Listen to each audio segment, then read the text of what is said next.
Well, good morning. Welcome to Breaking Points. I kind of, Crystal, wanted to whisper it as a sort of, a tribute to soccer, but in a way that I know it would really annoy him. Because he screams, good morning. So if I whisper it, I think maybe it'd get under his skin. He's had a little more of a somber opening in recent weeks, given the somber nature of the news. And there is a lot to get into this morning. So we have a potential deal on hostages, a little disputed, sort of how close they are to closing. Brokering that deal would include a quote-unquote humanitarian pause. I'll break that down for you. We also have new details, Israel revealing what they claim to be additional evidence of Hamas's use of al-Shifa hospital that they say justified that attack on that hospital. So we will break that down for you as well.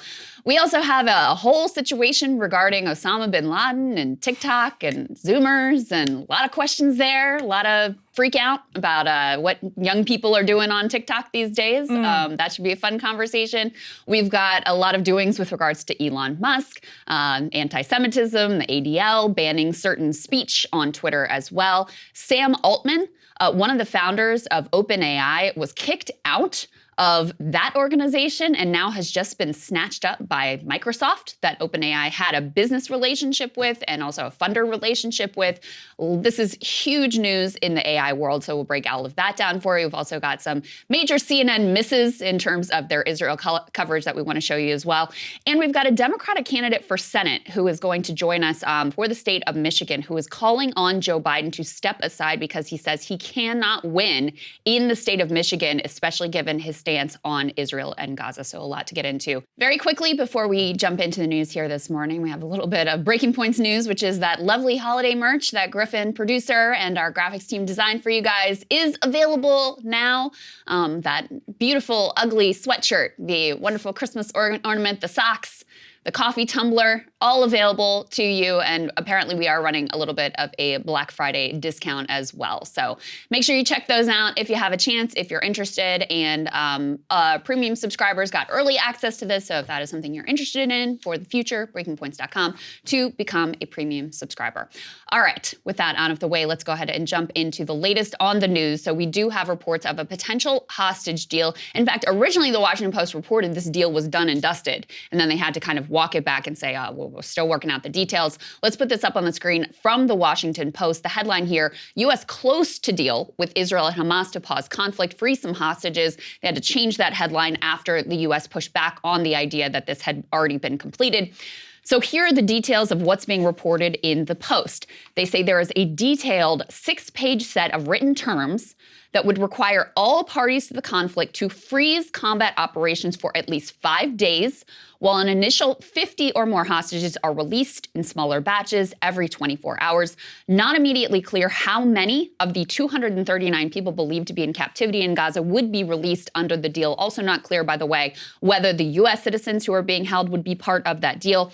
They say that overhead surveillance would monitor movement on the ground to police the pause. The stop in fighting is also intended to allow a significant increase in the amount of humanitarian assistance, including fuel, to enter the besieged enclave from Egypt. After this article was initially published, and this is what I was referring to before, National Security Council spokesperson Adrian Watson tweeted that there was no deal yet, but we continue to work hard to get a deal.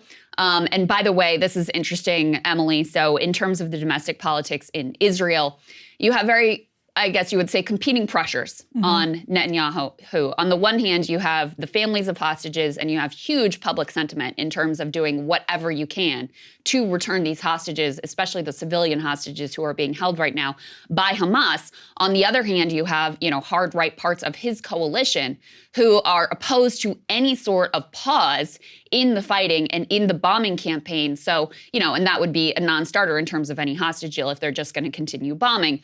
So the way that he is framing this is, for any international support to continue humanitarian aid is essential. Because of that, we accept the recommendation to bring fuel into Gaza, speaking about a smaller fuel deal that they've already made. But this is kind of the framing of, in order for us to continue the bombing campaign, we've got to maintain international legitimacy diplomacy, and this kind of deal would be part of that. Right, which brings us to what Trita Parsi of with our friends at the Quincy Institute tweeted yesterday. I think he tweeted this yesterday. Oh, I'm sorry, this was from Friday. We have the element of Trita's tweet here. He's saying a diplomat from a key U.S. ally has told him that Netanyahu is blocking the release of Israeli hostages in Gaza. Biden is well aware, but refuses to pressure Netanyahu publicly. The diplomat says Biden's unconditional support for Israel has made Netanyahu, actually this part's really interesting, Crystal, more obstinate and inflexible. So Biden's unconditional support for Israel, according to this diplomat from a key U.S. ally that conveyed this to Trita, has actually made Netanyahu more obstinate and inflexible. He also has these immense, almost, untenable pressures at home, as you said, to not do one thing and to really do the other thing. It's an impossible position to be in, and he's not navigating it well. I would say no. And this is what Dr. Parsi is tweeting here is also sort of publicly known. There was reporting recently, I believe in the last week, that there actually was a deal that was, basically already crafted, that they were ready to implement to return the hostages, which of course is, a high priority, should be a high priority for absolutely everyone, especially, as I said, the civilians who, should be left out of this entirely. They should be released immediately. And that deal was short-circuited by the ground invasion that occurred. So again, there's been, I would say, and demonstrated from the beginning, a real lack of care and concern from Netanyahu with regard to these hostages. The hostage families, Emily, it took him forever to meet with them. There was this crazy report that in one of the meetings with all the hostage families, they actually had like a plant infiltrator who was an activist Netanyahu supporter come in and be like, whatever Netanyahu says, that's what we're on board with. And they need to just go forward and continue the fighting. And keep in mind, as this bombing campaign, which has completely obliterated at this point Gaza City, and is now, we're going to talk about this, now they're moving into South Gaza, very place where they told everyone to flee to. They're now ramping up the bombing campaign there as well. Well, it's not only Palestinians who are at risk there. These hostages are also at grave risk the longer that this bombing campaign goes on. This deal was apparently mediated by Qatar and is being crafted. Qatar is kind of the go-between between Israel and Hamas in terms of these negotiations. So yet to be seen how close they actually are to striking this deal. But I think it has become increasingly clear that the biggest obstacle and the biggest barrier to having some kind of a deal to release at least the women and the children from this group of hostages has become, Netanyahu in terms of their agreement on a potential short-term, 5-day roughly ceasefire. So that's where we are. We also had a Biden op-ed that he published in the last several days. And there was one noteworthy part that people picked up on. Go ahead and put this up on the screen. He is saying, as we strive for peace, Gaza and the West Bank should be reunited under a single governance structure, ultimately under a revitalized Palestinian Authority. As we all work toward a two-state solution, I've been emphatic with Israel's leaders that extremist violence against Palestinians in the West Bank must stop, and that those committing the violence must be held accountable. And this is the part people really picked up on. The U.S. is prepared to take our own steps, including issuing visa bans against extremists attacking civilians in the West Bank. And Barak Ravid, who's a reporter with Axios, his commentary on this is, he said this matters, this is a big deal. It's the first time the U.S. is publicly considering individual sanctions against settlers. And Emily, just to lay out for people, part of why this is such a critical piece is the whole settlement movement, this illegal settlement movement under international law. The entire goal of it is to make a two-state solution impossible. And already you've had, and this has been occurring over decades, this is nothing new. It has ramped up under the Netanyahu administration, and it has further accelerated during this war on Gaza, as you have, this was already before October 7th, the most violent year that Palestinians in the West Bank had faced perhaps ever. And now that violence has only escalated. You have settlers coming in and attacking Palestinians, pushing them off their land. And oftentimes, it's not like they're just out there freelancing. In half of these instances over the years, the IDF is actively involved. So this isn't, again, some extremist group freelancing. This has been an official policy of the Israeli government in an attempt to make a two-state solution completely unviable because they have built out so many of these settlements within the West Bank territory. The whole thing is basically like Swiss cheese at this point. Yeah, I mean, and it was also the deadliest year for Israelis before October 7th as well, because the violence had been so bad in the West Bank. The tensions were so strong in the West Bank, and that's important context for all of this, because it wasn't just like out of the blue. There were all of these clashes happening in the West Bank because you have a very far-right government that has actually settlers in the administration, That's right. in the Netanyahu administration, and so obviously it was going in this direction. It was going in to a really bad place really quickly over the course of the last year. Yeah, and part of what people in Israel, who, by the way, are not happy with the Netanyahu government, I mean, some like 80% blame him in part for what happened on October 7th. There was a recent poll that showed that support for his party, Likud party, had absolutely collapsed because this guy was supposed to be, he called himself Mr. Security, that's what his supporters called him, and then to have this dramatic failure happen on your watch obviously has caused a massive loss of political support. But one of the things that we identified in those early days was the fact that, a lot of security forces and IDF troops had been moved from the area that was ultimately attacked by Hamas to guard these settlers in the West Bank and help them with these incursions and in pushing Palestinians off of their land. So there was a lot of pressure from his right-wing coalition partners to move those security forces to help the settlers and to protect the settlers. And that's part of why they were caught with their pants down on October 7th. And, the political leanings of that area that was attacked by Hamas near the Gaza Strip tends to be more liberal, it tends to be more lefty. You've got these kibbutzim and people who are peace activists. I mean, it's absolutely tragic that those were the people who were attacked, the most aggressively and the most horrifically in what happened on October 7th. But that's part of the domestic rub of the failures that happened with this Netanyahu administration, is they were so obsessed with pushing forward on settlements that they left this other group of their citizens exposed to these attacks on October 7th, which is actually a good transition to, we're learning more details about what unfolded on that day. Mehdi Hassan had an interview with an IDF spokesperson where he was pressing him on, some of the falsehoods that have now been proven to have come from the Israeli government. And there was a bit of a revelation here that was rather interesting. Let's take a listen to how this all went out. Those numbers are provided by Hamas. There's no independent verification. And secondly, more importantly, you have no idea how many of them are Hamas terrorists, combatants, and how many are civilians. Hamas would have you believe that they're all civilians, that they're all children. And here we have to say something that isn't said enough.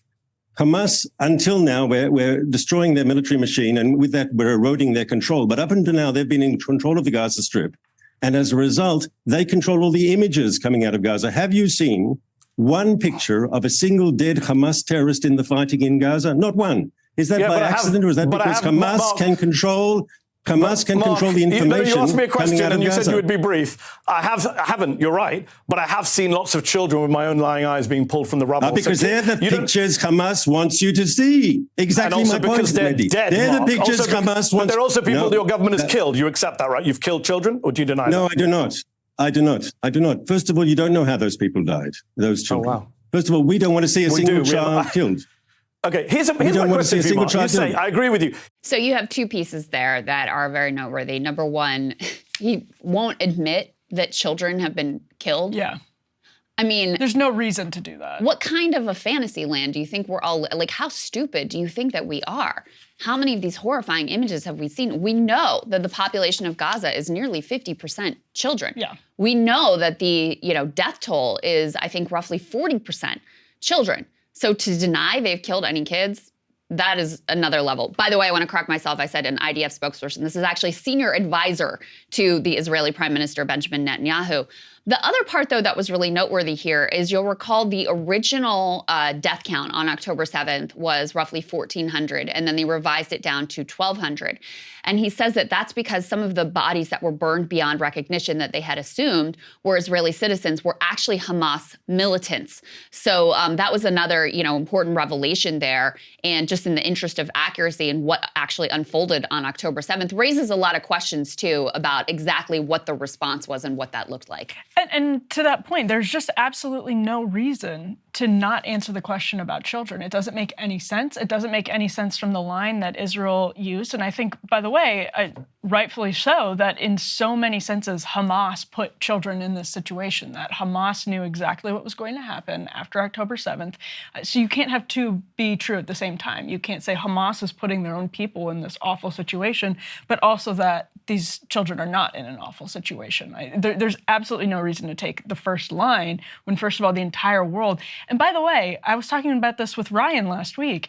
It's really frustrating because there's no, like, we're going to talk about this in the next segment, but we need to, Western journalists are not in Gaza. Journalists who are in Gaza are in grave danger. And that means over here on this side of the world, we have to take what the Israeli government is saying seriously. They are making that very difficult, and they have been doing that for years. But in a situation like this, when you cannot even concede that children have been killed, the trust that you desperately need to build with American audiences, with Western audiences, with British audiences, with everyone around the world that is not in Gaza right now is severely damaged. And there's no, it's a totally unforced error. Yeah, I mean, listen, I think Israel has decided, because I've been thinking about this, their propaganda is so sloppy. It's been bad. Like, it's actually astonishing to me. You know, we're going to talk later about that CNN report where they were with, you know, the IDF guy, and he's showing them what he purports to be evidence that this other hospital, not al-Shifa, a different hospital, I think it's called, I don't remember the name of it, the Children's Hospital, that it was used by Hamas militants. And, you know, he's pointing to like baby bottles, and it's like, yeah, it's a children's hospital where people are seeking refuge. But the real crowning moment is when he reveals this Arabic list that he says is where the terrorists were recording their names of when they were watching the hostages. And immediately, people who actually speak Arabic look at this and are like, it's literally just a calendar. Right. And again, I am quite sure that the IDF has plenty of Arabic speakers available to them. I'm also quite sure, by the way, that CNN has plenty of Arabic speakers available to them. So to have the level of propaganda be that incredibly sloppy is just, to me, completely absurd. It's one of the things that Mehdi presses him on. But I think that they really, number one, are just so used to, all of this is for a US audience, right? They know that international opinion, they don't really care about international opinion. They just care about a US audience. I think there's been such lockstep support for Israel across both parties for so long that they never felt the need to have the propaganda be actually very good. And now, really, they're only pitching it to Joe Biden. And Joe Biden seems to be buying it all hook, line, and sinker. So I guess they don't feel the need to up their game in terms of the propaganda efforts here, because the one guy that they need to keep on their side, they seem to be doing the job just fine on that. I saw some people commenting on Twitter that basically, like, the one person who believes all of this is Joe Biden. But that's the only person they need to believe all of this. So I guess there you go. Although, as we were just talking about, they're not, it seems, entirely happy with the U.S. pushing so hard for a hostage deal. And they don't seem entirely happy with the Biden administration's call for a humanitarian ceasefire. That seems to have, obviously been a point of tension. But I also think, and this is a really interesting point, actually, that you just brought up, the intense level of propaganda that any country would engage in. But the sloppiness and the propaganda, I also think, is partially because they're doing so much of it. I don't know if you've noticed, it's like, obviously we're in the social media era, so they're trying to be completely aggressive so that when something gets posted on X and all of the journalists are there and narratives start getting crafted, that they're on top of it, they're in front of it. But it's been very sloppy.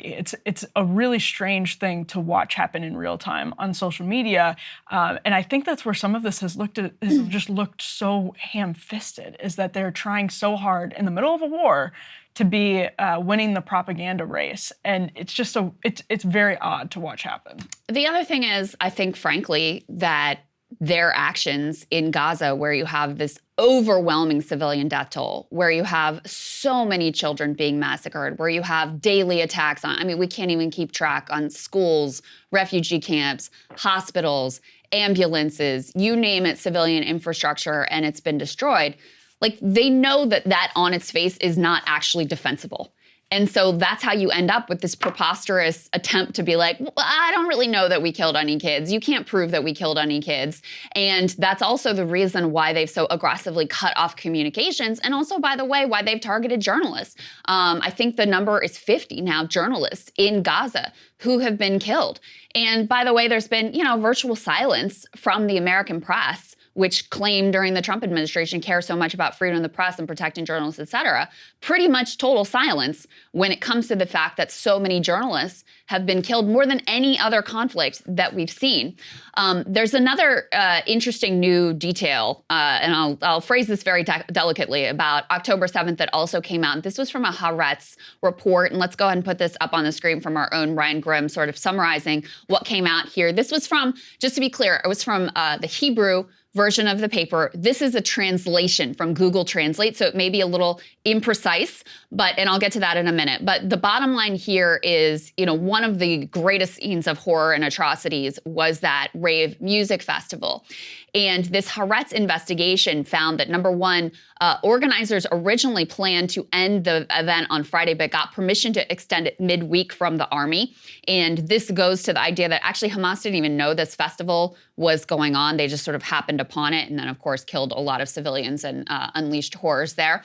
Hamas did not know about the music festival, only learning about it after breaching Israeli territory. This assessment is backed up by a body cam footage of a terrorist asking a captured civilian where the bad guys are. Now, that part in particular seems to be a poor translation. Apparently, the Hebrew word for bad guys and the Hebrew word for one of the kibbutz that they did plan to attack and did, in fact, attack is very similar. So the Hebrew language speakers that I saw said, no, this was actually not asking where the bad guys are. They were asking for directions to this kibbutz.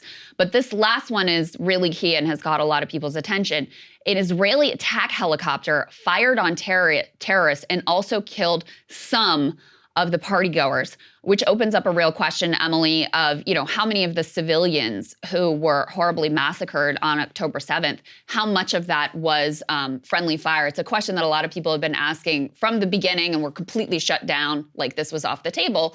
But, in the interest of accuracy and understanding the events that unfolded on this horrific and fateful day, it's important to know exactly what the response was, what the death toll was, and how all of this unfolded. Yeah, it absolutely is. And again, that's why, the Israeli government, the IDF, whatever side you take in this conflict, obviously, it's no easy task to be in the middle of a war right now and to also be managing, the international press and the international community and all of that. But the Israeli government has done itself absolutely no favors by saying things like, that's why the children point on Mehdi's show is such an unforced error, because when you have situations like this, and the Haaretz account is so far the only account we have of the helicopters and the civilians, that doesn't mean it won't be verified. It very well could be verified, in fact, because as some of Israel's defenders were saying last night on X,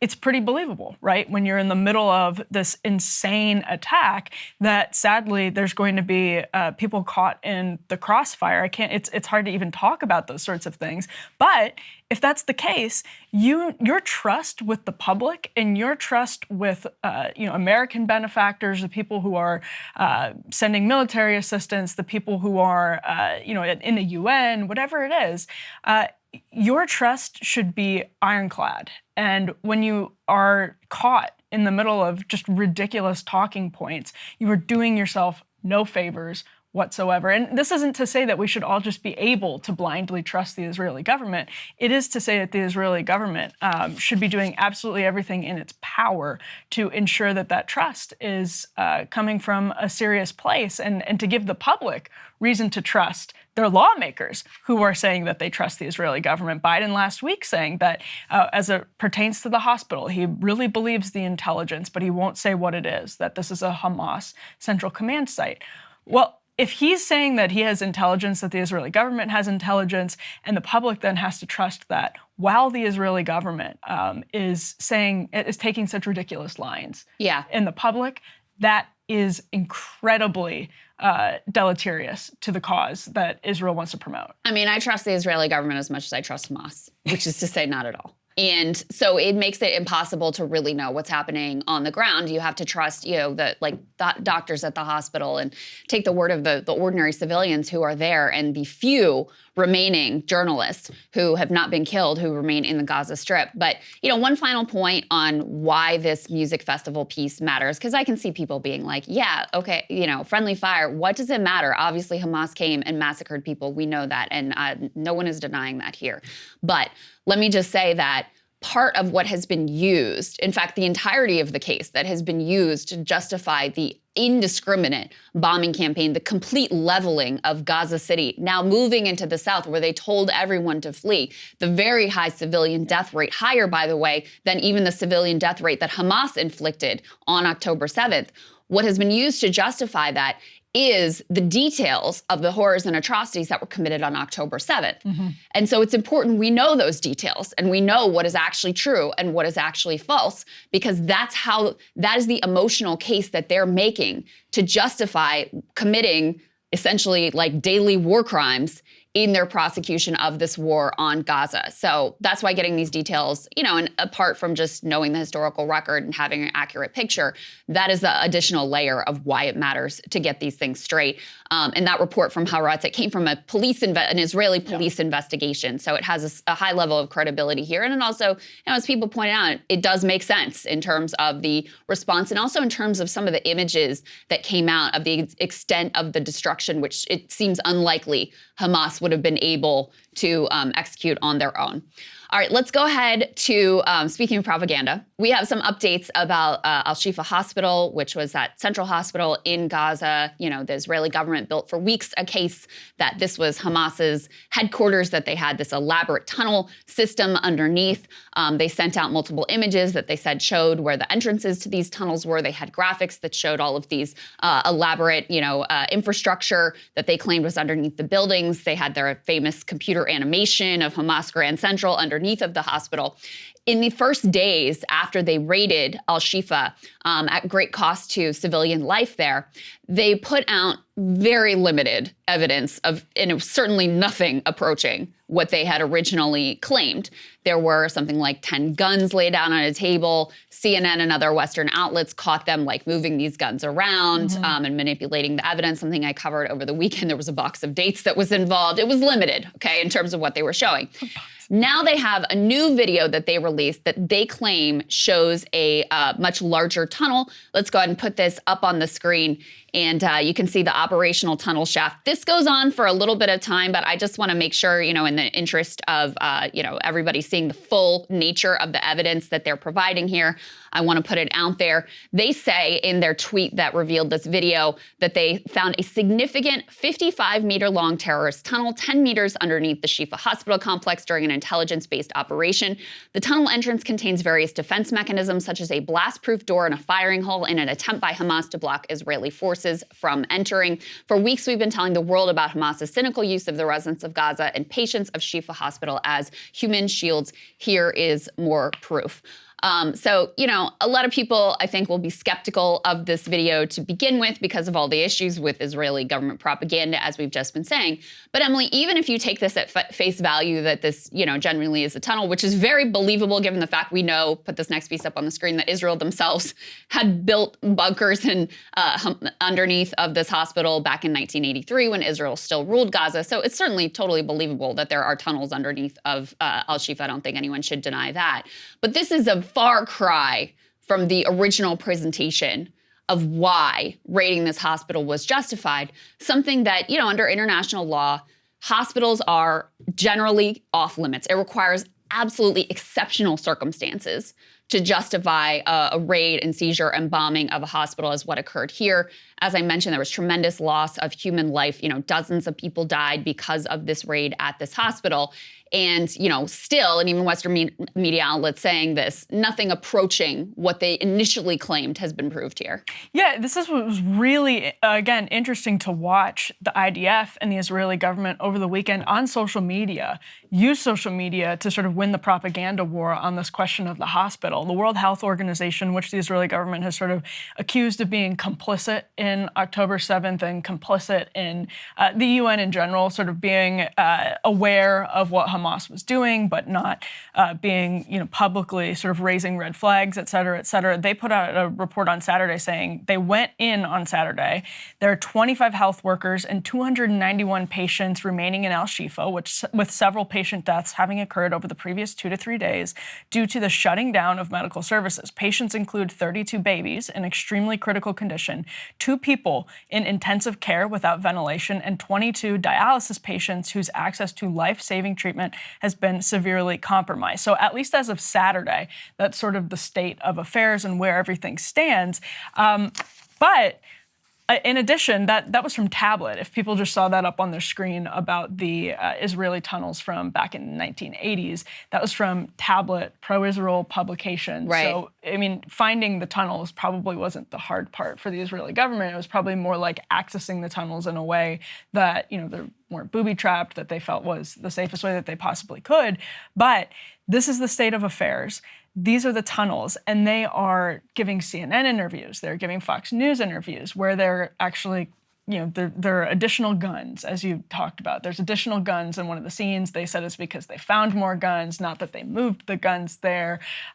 They're saying, this was going to be the grand, you mentioned this, central command center, the central nervous system of Hamas was going to be under here. So they're spending the weekend pushing out image after image after image, and you just have to trust them that this is what it says it is, when you also are finding out that things aren't what they say they are. And right. Again, so if we hypothetically give them the total benefit of the doubt, say everything they're saying is correct, they are going about it so poorly because nobody has any reason to believe it when you make missteps like this time and again and again. And the cynical person, of course, will say, well, it's not a misstep. It's an intentional propaganda campaign, which that's what everyone does in war. But it's just when you have a hospital involved.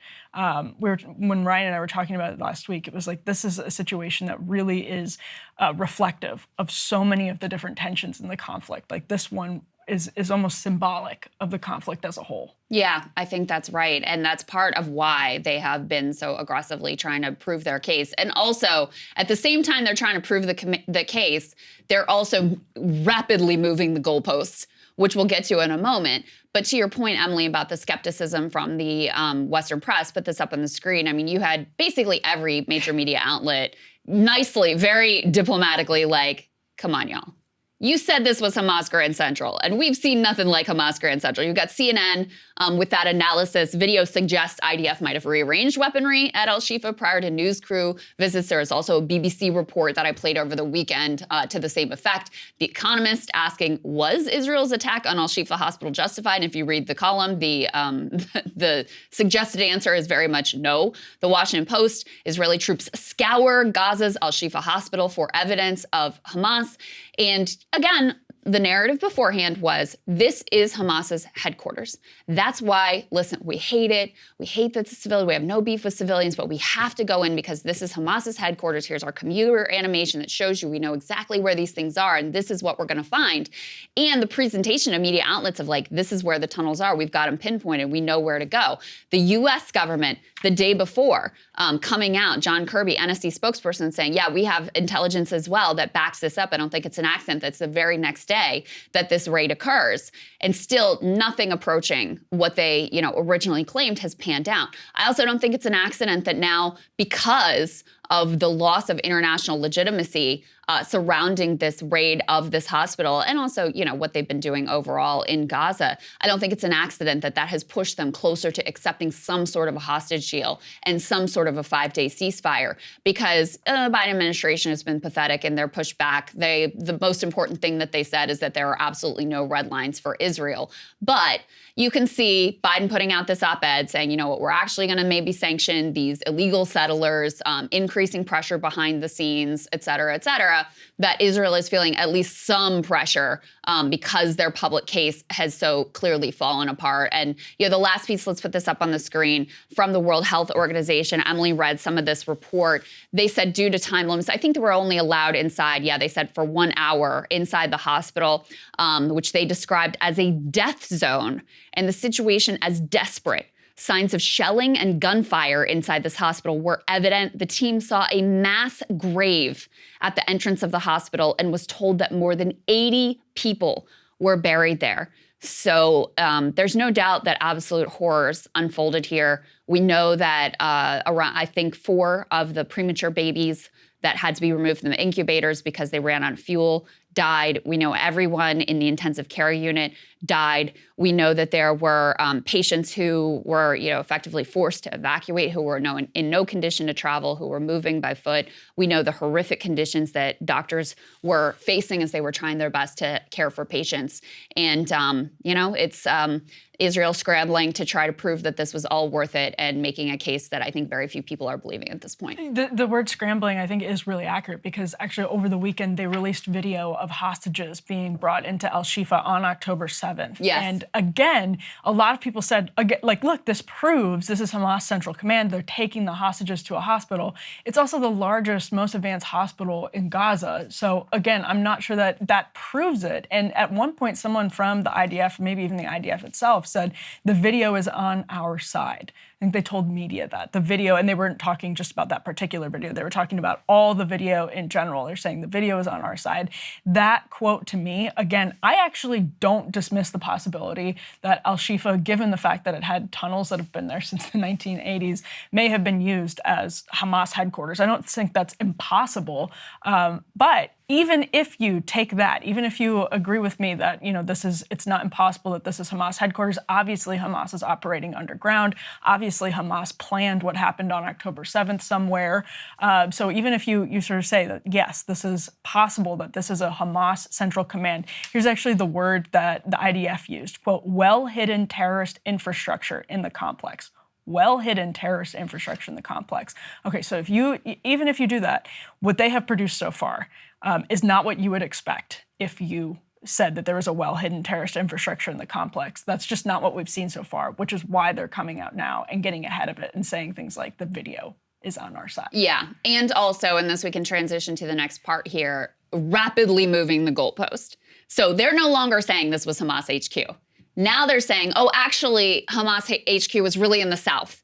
And Hamas the Hamas leaders all fled to the south. That's why even they acknowledge they haven't been able to get that many of top Hamas leadership. So now they're saying, okay, Khan Yunis, that's the real place where Hamas HQ is. So the story has dramatically shifted. And you'll recall, of course, Palestinians were told to flee northern Gaza. There was a line that was established. You must go to southern Gaza, otherwise you're going to be deemed a terrorist. We'll feel free to attack you, bomb your home, whatever, which they did quite dramatically in the north of Gaza. So now you have effectively, very close to all of 2 million residents of Gaza who are in southern Gaza. Khan Yunis is one of the places that people have fled to because that's where they were told to go under the assumption that they would be safe. Now, the bombing of southern Gaza has actually ramped up after those evacuation orders. It's not like it's ever really been a safe place. But Israel is now signaling, okay, since Hamas HQ wasn't in al-Shifa, it's actually in Khan Yunis, and that's where Hamas leadership fled. Now we're going to start this more aggressive bombing campaign in the south. U.S. Deputy National Security Advisor John Feiner was on the Sunday shows doing his duty, looking very uncomfortable, by the way, in this role. But anyway, we'll put that aside, raising alarms and concerns that the U.S. government has with this ramped up attack in the south. Let's take a listen to what he had to say. We have been quite clear that Israel has every right to defend itself against the threat that it faces. That includes, by the way, the right to go after Hamas leadership, who they say now have fled to the southern part of Gaza and have sought refuge there. So in the event that we believe that Israel is likely to embark on combat operations, including in the south, we believe both that they have the right to do that, but that there is a real concern because hundreds of thousands of residents of Gaza have fled now from the north to the south at Israel's request. And we think that their operations should not go forward until those people, those additional civilians, have been accounted for in their military planning. And so we will be conveying that directly to them and have been conveying that directly to them. They should draw lessons from how the operation proceeded in the north, including lessons that lead to greater and enhanced protections for civilian life, things like narrowing the area of active combat, clarifying where civilians can seek refuge from the fighting. So, I mean, very diplomatically, he's saying, listen, you bombed the hell out of northern Gaza. Yeah. You killed thousands upon thousands of civilians, thousands upon thousands of children. Maybe take some lessons from that as you move into southern Gaza. Well, and to your point, this is where the Biden administration is really under the crunch with the Israeli government. I mean, obviously, again, this is part of their messaging campaign in the media. This is part of how the Biden administration is negotiating with Israel, is what they're saying publicly on shows exactly like this. And, it's, Crystal, I mean, it's a very interesting state of affairs as of right now, because, again, we were just talking about the hospital. Some of the stuff is fully believable. We don't know that it's true, but it's entirely possible, again, that al-Shifa was being used as a Hamas headquarters. It's entirely possible that Hamas, knowing, the ground invasion obviously was delayed and delayed and delayed as people were waiting for it, that Hamas cleared places and went to the south. But again, this has been happening over the last few weeks, even if the Israeli government says that it is doing absolutely everything it can to protect civilians within reasonable boundaries, and then people in the south aren't safe. It is an incredible problem for the Israeli government. It's an incredible problem for the United States government, especially given where public opinion is heading in the United States. And I think that's what the Biden administration understands, and it's why Reuters is reporting, I think, clearly from Qatari sources that any obstacles to this peace deal that we talked about earlier in the show are minor. I think is the term that the Qatari source used, quote, very minor, because the Biden administration has to answer questions exactly like this. And if Israel starts turning towards an operation more heavily in the south, they've already had problems with civilians being put in danger in the south. If they start turning in that direction, it's a huge problem, not just for the Israelis, but for the American government as well. The Israelis care, Netanyahu, let me say, I don't like to speak in those blanket terms. When I say Israelis, I always mean the Israeli government, cares about one thing, which is keeping Joe Biden on their side. And all of these little, there's all these leaks to the press about they're really concerned. And behind the scenes, they're having these tough conversations. Yeah. And, they send this dude out who I've actually never heard of before to be like, we're worried about the South, et cetera, et cetera. I think it's already very clear that until there is a U.S. willingness to say, you're not getting our money unless you stop bombing schools, bombing hospitals, indiscriminately bombing and killing civilians, nothing's going to change until the U.S., actually starts letting some votes go through the UN. And you did actually have them let one thing go through, which is about these quote unquote humanitarian pauses. But we know from what the settlement leak, that's the Biden saying he might sanction settlers.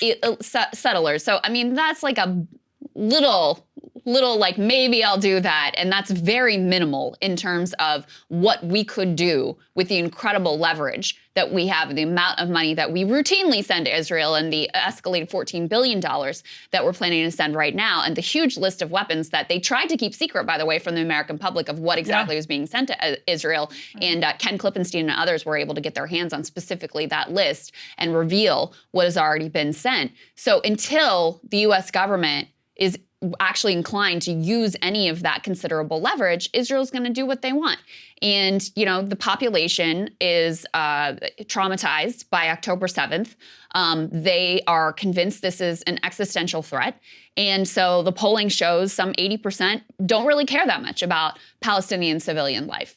So I think, again, there's not going to be any change in the approach from the Israeli government until the U.S. does more than leak to the Washington Post that, we're so concerned and we really wish they would stop. And I was going to mention, with regard to this humanitarian pauses, we know from what Secretary Blinken reportedly told Netanyahu when he was there, it's not about actually bringing an end to the conflict. It's about buying time internationally and saving face so that the bombing campaign can continue for a lengthier period of time. I referred before to, the moving of the goalposts in terms of where Hamas HQ actually is. Put this up on the screen from the Financial Times. This is one of the things that people were pointing to. Israel signals operations in southern Gaza after hospital raid. Israel now believes several Hamas leaders have moved south, with some in Khan Yunis, the largest city in southern Gaza, according to several Western officials. Some of Israel's allies have asked them to be cautious in their operations in the south, where nearly 1 million Palestinians have fled after being assured it would be safer than the north. Now, first of all, we are seeing strikes in the south, they added, and second, operations in Khan Yunis can be incredibly difficult and destructive. Western officials said the scale and intensity of Israel's growing ground invasion of Gaza has caused concerns, despite consistent support for the country's right to, quote, defend itself. I don't think anybody meant that this requires ground operations of such a scope. And they've already started this bombing campaign, Emily, and already, very clear large death toll and large civilian death toll, because this is where everyone is now. This is where everyone was told to flee to, and this is where they fled to. Yeah, and again, we were just talking about this. It's an increasingly big problem for the U.S. government, which public opinion is going to be a very, very tough pressure on Biden. In fact, we're going to talk about that with a guest today in all kinds of ways that, maybe even people didn't originally expect the political pressures that would fall on Joe Biden over this. I agree with you. I think, until there's completely foundationally different conversations about U.S. aid, which actually Tablet Magazine over the summer, very pro-Israel magazine, had a fascinating piece about how U.S. aid to Israel in some ways is bad for both the U.S. and Israel. It's a really interesting piece. I recommend people check it out. Until some of those foundational conversations start happening, I don't see how anything, dramatically changes. I do think the Biden administration is very aware of public opinion and is talking to the Israeli government about different things like this, and is probably applying some pressure, but, short of immense pressure, short of sort of foundational conversations about the nature of the support. Yeah, I agree with you. I don't think there's without having conversations about the foundational questions, you don't get foundational change. And you actually had a report, Bernie Sanders, who has not called for a ceasefire, notably. He came out and called for conditioning aid to Israel. And there was also a report that a number of, I think all Democratic senators have begun that conversation. So that has started to happen, at least within the Senate. But with Joe Biden, the support has been more or less lockstep. The other question here that has always been is, okay, so you completely flattened Gaza City. Now you're moving to the south to probably completely flatten southern Gaza as well. What the hell are you going to do after this mission accomplished moment? That makes your people safer. That's right. Yes. That makes any sort of, sense that has any sort of reasonable humanitarian potentially situation for Palestinians. Put this up on the screen. This was really eyebrow raising.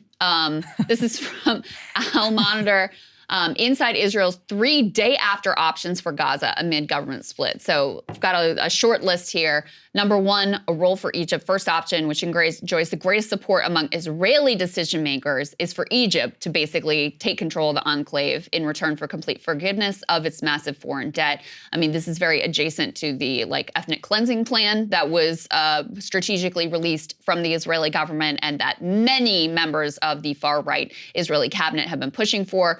Next one is from Ramallah to Gaza City. Second option, this is what the U.S. has been pushing for, is the Palestinian Authority's return to Gaza, which several Israeli decision makers regard as a bad idea. Simply put, it would torpedo the government's ultimate goal of severing all ties between itself and Gaza. And also, it would make it so that there was one unified leadership between the West Bank and Gaza, which would take off the table, their talking point of we have no one to negotiate with in terms of a two-state solution. So it would make a two-state solution more possible and more viable. So that they don't want that.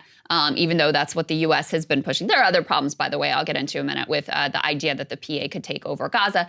And the last one is an international coalition. The third option is handing the keys to an international coalition consisting of Arab countries and or NATO, the EU, or the UN. We also have been floated as part of this international coalition, to which I would certainly say hell no. Which, by the way, is basically how the West Bank and Jerusalem in particular is run right now. It's under the control of Jordan, but there's also international cooperation with how it works. And so we kind of have a test case of how well it works. And the answer is Not very. Yeah, well, so in the PA, that theoretically is the governing body in the West Bank, has zero legitimacy. And this is sort of intentional, again, from the Israeli government, has zero legitimacy within the West Bank.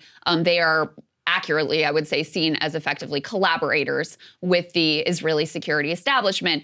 And so that's why I say there's a lot of issues with the idea that you're just going to nation build and install your chosen ruler of, Mahmoud Abbas and the PA in the Gaza Strip, where they have zero, popular support or legitimacy. They already have no support also or legitimacy really in the West Bank either. Within that international coalition part, though, one of the things they float here as an idea that people are talking about is completely insane. They want to construct a huge artificial island off the coast of Gaza. Quote, "It will be cheaper and faster than rebuilding the Gaza Strip itself," a very senior former security official told this paper seeking to promote his brainchild. "There is technology, means, and money. Abu Dhabi and Dubai have huge numbers of such artificial islands, which should become hubs of tourism, commerce, housing, and infrastructure. It's relatively easy. It's cheap and it will allow everyone to turn over a new leaf. The Gazans will receive new land with efficient infrastructure. There will no longer be a land border between Israel and Gaza." The source warned any attempt to rebuild Gaza is doomed, given the massive underground tunnel network into which everything could collapse. The underground city will suck up what is above it. Disaster is yet to come, the former security official said. The island could be a pretty good solution. So they're like pitching this like it's some resort destination and like it'll be great for everyone. The whole nature of this conflict, which often gets framed in religious terms, but it's really a land dispute. And so what you're talking about here is completely pushing them off of the land that they are claiming and entitled to, by the way. And it's also very revealing about the extent of the utter devastation and destruction which has already been unleashed in the Gaza Strip, that they're like, there's nothing to go back to. We can't even rebuild it. It'd be easier to build a whole separate island where we can then keep you in prison than to try to rebuild Gaza City, which is uninhabitable now. This is the most Western galaxy brain solution that you could possibly joke about. It's like some shit that Elon Musk would come up with. It's satire because, again, to your point, this is a land conflict. And the land conflict, obviously whoever came up with the solution, whatever security official is talking to the media and floating the solution, understands that fundamentally this is a land conflict. But they have this end of history Western galaxy brain idea that it just needs more land, that people will be satisfied if you just give them a brand new hunk of fabricated land in the middle of the ocean, as opposed to the land is important to them because there are holy sites on the land. The land is important to them. They're fighting, they're spilling blood over the land because of that particular land and its connection to their families, to their faiths, to their sense of honor and dignity. And so this idea that we'll just create new land and everyone will be happy with it is, again, like it is so perfectly representative of this like end of history Western idea about how to solve conflicts. Yeah. And we have a really hard time understanding here in the United States, in our sort of comfortable world, why people would fight that bitterly over their land. It's hard for people to wrap their brains around, but there are holy sites in Gaza. It's not just the West Bank. There are holy sites in Gaza that matter a lot to people. I think it actually sort of reminds me of the thinking of some like libertarians and also a lot of liberals that's like, or neoliberals, I should say, that's like, oh, your factory town in the US is destroyed. Yes. Move. Just move to New York or just move to like San Francisco and learn to code. Mm-hmm. It's like, I say this as someone who still lives in the hometown where I was born and raised. Yeah. Place is important to people. Mm-hmm. You know, this is, no, LA or San Francisco or whatever is not my home. This is my home, and that matters to me. So yeah, I mean, it's just, I guess what I'll say finally on all of this is all of these options are bad. All of them are horrific. You know, you have a situation now where in the name of quote unquote eradicating Hamas, which is an impossible goal, you've killed thousands upon thousands. At the number I saw, between 12 and 16,000 civilians killed at this point. You know, huge number of children killed, huge number of children orphaned. And for every Hamas person that you have taken out, how many more radicals have you created with this destruction? Mm-hmm. So One of the things we keep talking about is the lessons that should have been learned after 9/11. And there is no doubt that the actions we took after 9/11 actually made us less safe. And I think that's incredibly clear here as well. And it becomes even clearer when you look at the preposterous ideas that are being floated for the post-war scenario. Everything from, outright ethnic cleansing, pushing people completely off of the land into the desert in Egypt and basically using Egypt's debt load to force their compliance. And Israel, I don't think there's any doubt at this point that is their top choice. The only question is whether the US, Egypt, and other players are, cajoled and convinced to go along with it. And whether that makes anyone more safe, because one of the reasons Egypt doesn't want that is they think it will actually advance the Muslim Brotherhood's cause, because you have a bunch of radicalized people who just watched their land, again, turned into a, quote, parking lot, to quote Max Miller, and are now in a new country where there are sort of even the embers of the Muslim Brotherhood, and you can easily come back in and imagine how that makes Israel significantly less safe again. Yeah, that's true too. And then, everything from the ethnic cleansing solution to the let's build them their own island, which also, by the way, pushing them off their land is, I would say that is still ethnic cleansing. But anyway, that's where we are. That's what we know. And it's hideous. I mean, it's just horrendous what is happening. And, it's very bleak what the future could look like as well, even after they have their quote unquote mission accomplished moment. Crystal, I'm fascinated to talk about this next block because it's been massively viral, but the question is why? Yeah. The question is how organic the virality I've been excited to talk to you about this one. It's interesting for a lot of reasons. It's interesting on the sort of tech front, but it's also interesting on the kind of Gen Z, the new sort of discussion about how people see this country, how people see their role in the world. So if people haven't heard, obviously this blew up late last week, but Osama bin Laden's infamous letter to America that ended up on the internet in like 2002. Somehow someone got their hands on it. I think it was The Guardian that originally got their hands on it. 2002, it is going around the internet back in the day when it was a series of tubes, as Al Gore would have said. But was that Al Gore that said series of tubes, Crystal? It sounds right. We'll go with it. The series of tubes that made up the internet. But this letter started to make the rounds, everyone thought, on TikTok over the course of the last week. It turns out that's not exactly the case. So let's put the first element up on the screen here. So Yashar Ali, Crystal, I don't even know how to begin describing Yashar Ali. If you don't know about Yashar Ali, basically a prolific user of Twitter, prolific user of X, who has had quite an interesting background. You can Google it because there's no reason for us to dive into the particulars of all of it. Yes. Very friendly with Kathy Griffin, although not anymore. It's all up in the air. But Yashar Ali posts over the past 24 hours, thousands of TikToks at least have been posted where people share just how they read how they just read bin Laden's quote, infamous quote letter to America, in which he explained why he attacked the United States. Now, one particular thing to keep in mind there with what I just read is he says thousands of TikToks at least. Okay, so then he continues and says, the TikToks are from people of all ages, races, ethnicities, and backgrounds. Many of them say that reading the letter has opened their eyes and they'll never see geopolitical matters the same way again. Many of them, and I've watched a lot, Yashar continues, say it has made them reevaluate their perspective on how what is often labeled as terrorism can be a legitimate form of resistance to hostile power. All right, let's put the next element up on the screen right here. This is actually going to be, this is from, if we put the next one up here, this is, oh, sorry, I was looking at the wrong block. This is going to be the video compilation of that Yashar posted of people saying they just read bin Laden's letter to America and have had their eyes opened up for the first time. So take a listen to what Yashar posted.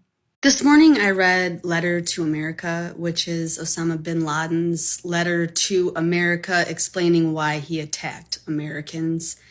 And I am ashamed to say that I not only have never read this letter, but I didn't even know this letter existed. And I feel the same exact way I felt when I was deconstructing Christianity. I feel a little bit just confused, like I have entered into another timeline. What is this? So I just read A Letter to America,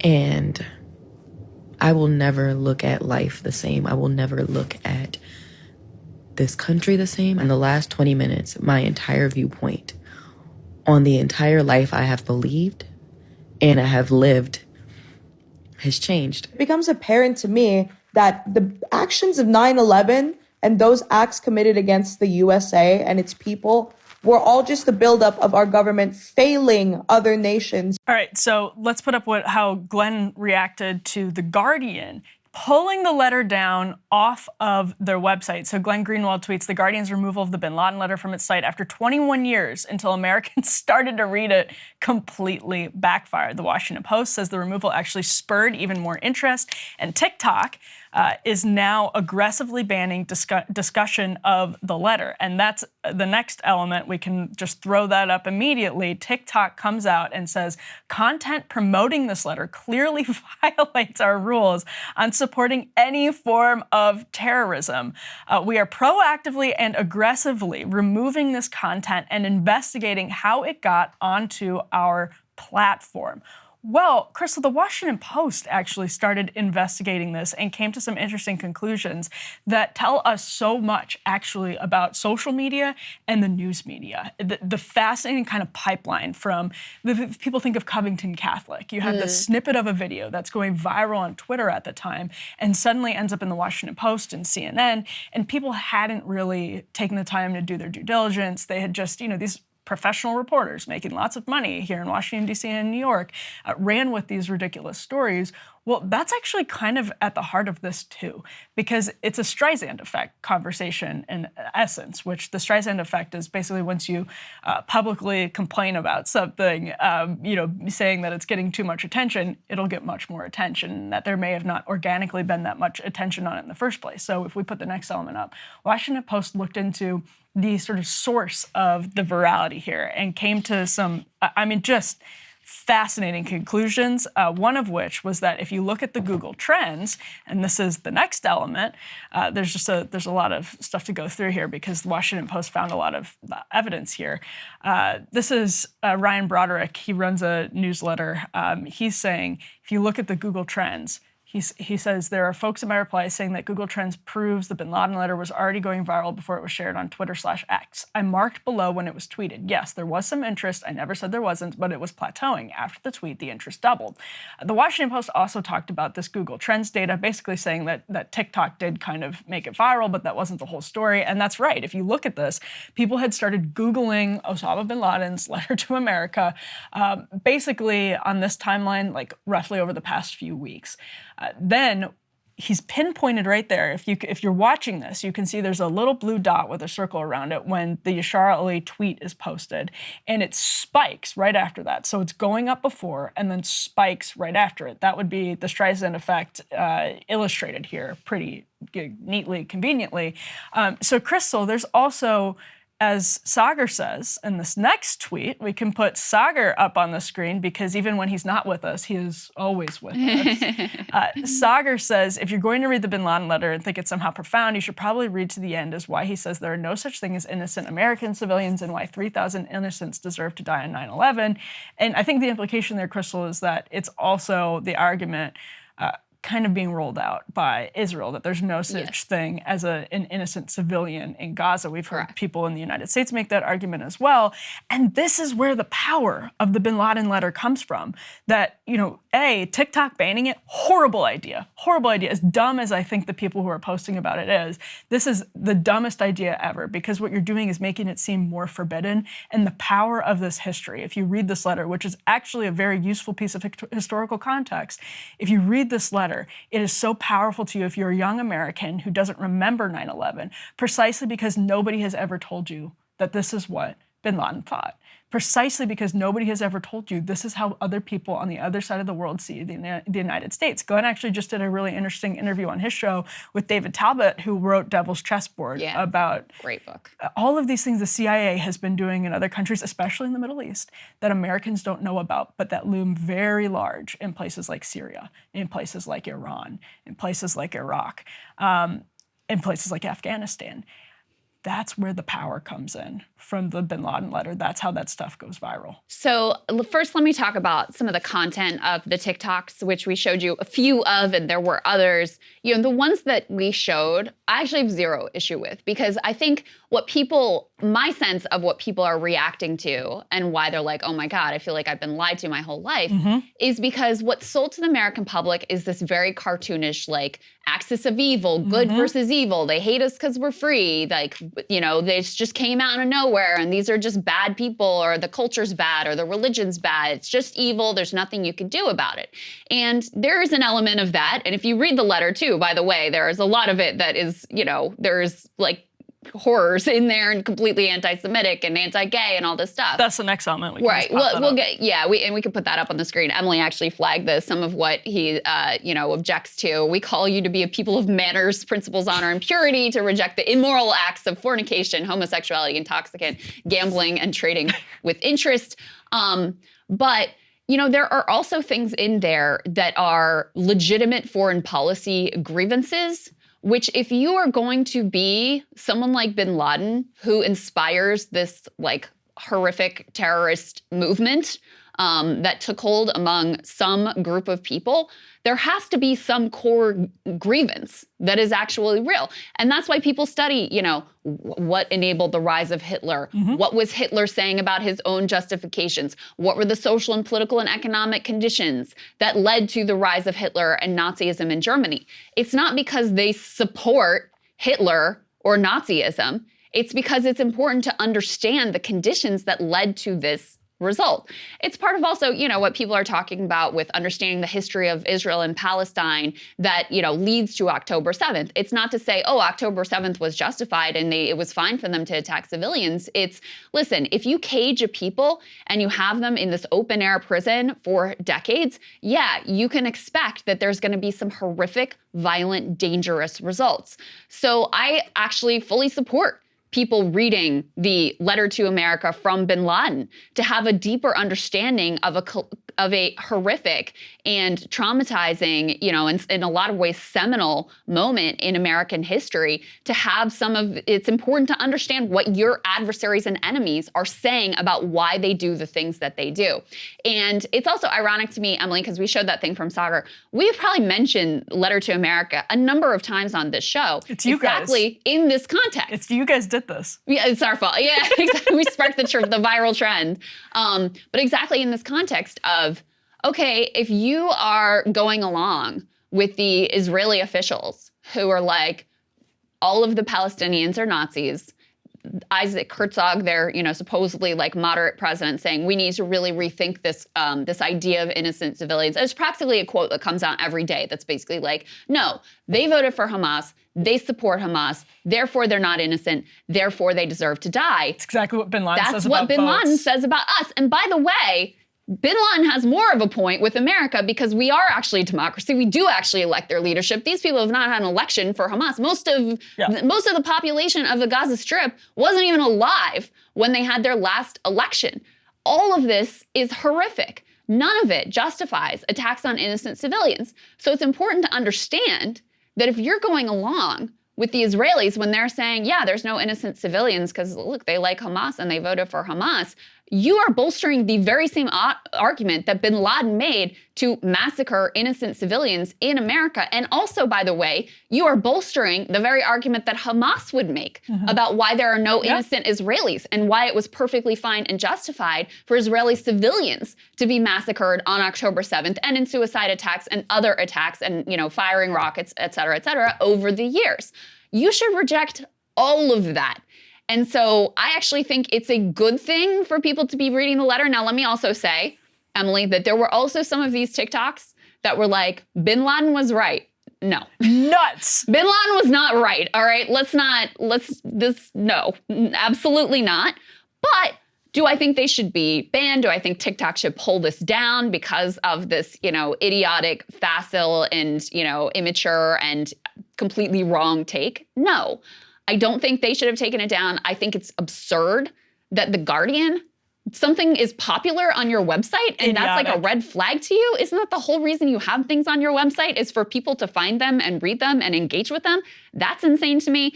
And Glenn also made a good point, because it's mostly the right that's like, you know, these dumb Zoomer TikTok kids, like they love Hamas and they're evil and they hate America and now they love bin Laden, et cetera, which is just like a facile, preposterous reading of what's going on here. And also, you know, we showed you the data of this wasn't even that much of a thing until it got called attention to, and you had a bunch of people rocketing in to be like, oh, what do these dumb kids actually think? Yeah. But, you know, up until very recently, there was this whole effort to release that school shooter manifesto that was being kept. Audrey Hill. That was being kept hidden. And the idea there wasn't, we want to read her writings because we support her massacre. No, it was, hey, we want to, I mean, it was kind of like, we want to own the libs and the left and whatever, but it was like, we want to understand what radicalized this person. We want to read her words and her justification. And the very same principle applies here. Yeah, again, like, this is powerful because we don't tell this version of history. And I actually think that the right vastly underestimates how powerful this is with Generation Z and the kids that are going to be younger than them, who don't remember 9/11. We're learning about 9/11 because the internet has democratized the way we tell stories about ourselves as a country. And there are really important elements of that story that we are not honest with ourselves about. There are, for example, Osama bin Laden, the Taliban, al-Qaeda. We can go back to the Cold War and the Mujahideen and have these really serious conversations about nuclear war policy during the Cold War, and how actually some of the things that we did from the perspective of a country that had just spilled blood overseas in the Pacific and had dropped a nuclear weapon for the first time ever, twice in Japan, why people were utterly terrified, why there were drills that people were hiding under their desks because they were so afraid of nuclear war, and how that led us to make some really ridiculous decisions overseas. But if we're not honest about those decisions, we are going to look like we are hiding that. And we are, to some extent, hiding it. And it's an amazing country that people like David Talbot can write the book that he did and can talk about it in the media, and that we can study these things and be honest about them. But until we sort of have a high-profile confrontation with those mistakes and what they did overseas, like, this is why the fight over the 1619 Project, we can go back to the Revolution or whatever, but like, we aren't even being honest about the history, the immediate history of conflicts that we are in right now. Well, this is also why, we were opposed to like banning RT during the 100% at the beginning of the Ukraine war, when Russia invades Ukraine and all of these like Russian propaganda outlets were banned. Not because we think that they're accurate and perfect all the time, but because it's important to know what propaganda is your enemy putting out, how are they justifying this conflict, and what are also some like potentially legitimate grievances that they had that enabled their justification of this war and this conflict. Those are really important things to understand. So, and to your point, Emily,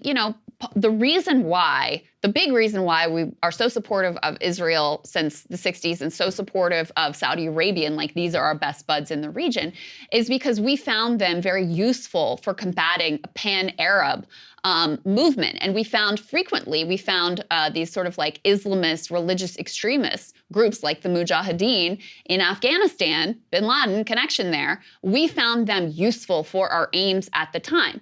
And so also part of understanding this complex history is not to then go, oh, well, we backed bin Laden, therefore bin Laden must be good or right, or what, it's all our fault or whatever, but to understand the blowback and the potential consequences of some of the things that we have done in this region, and also that Israel has done in this region. Netanyahu is on record saying that he supported Hamas. He wanted to bolster Hamas. It's the same thing. Because they were an obstacle to a two-state solution, and he didn't want a two-state solution.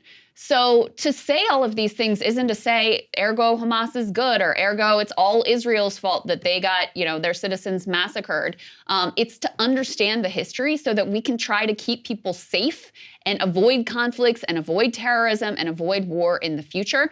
And so I just find the entire moral panic over this bin Laden letter situation to be absurd. Like on every single level, I find it completely absurd. It's ridiculous. And the last thing we should mention is that there was originally, from people including myself, speculation that the Beijing-owned app TikTok could be in some ways tweaking with the algorithm to make this, amplify this in the United States. And actually TikTok saying that they're aggressively banning the content doesn't mean that that wasn't necessarily happening in Beijing.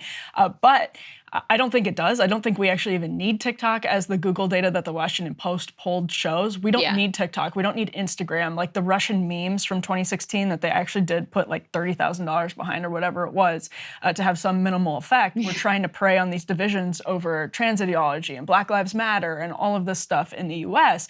Our foreign adversaries know that we are already completely divided along these lines, and they already know how powerful this stuff is. We actually don't need them to pour gasoline on the fire. We certainly shouldn't allow them to pour gasoline on the fire.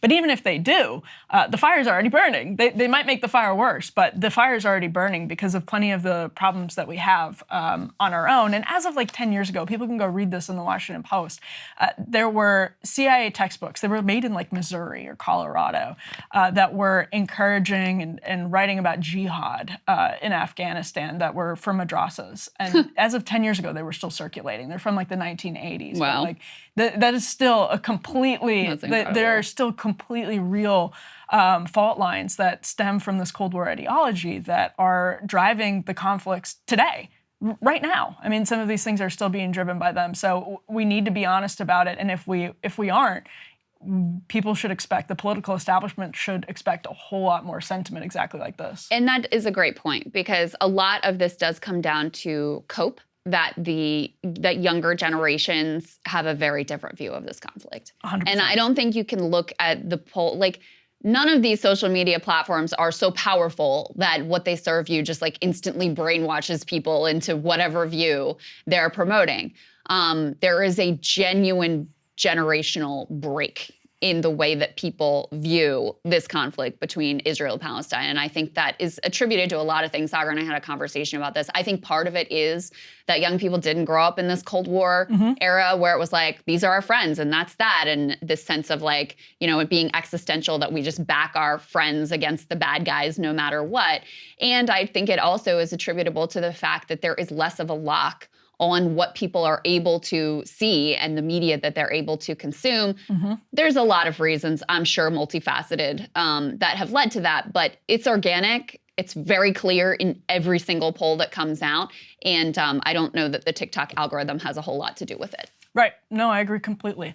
Let's move on to what is roiling X.com, formerly known as Twitter, over the last couple of days, which is Elon Musk firing off a couple of tweets, which it's no stranger to the advertisers on X, or the board over at X, or the people in the sort of C-suite over at X at this point, that Elon Musk sort of doing what Elon Musk does and firing off some tweets can cause these massive explosions of controversy as it regards to their business. So let's put this first tear sheet up on the screen. This is from The Guardian. The headline is, Elon Musk agrees with tweet accusing Jewish people of, quote, hatred against whites.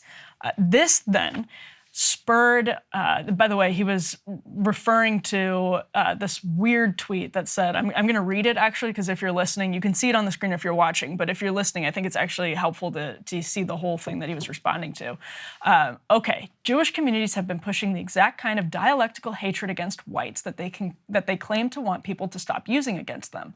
I'm deeply disinterested in giving the tiniest shit now about Western Jewish populations coming to the disturbing realization that those hordes of minorities that support flooding their country don't exactly like them too much.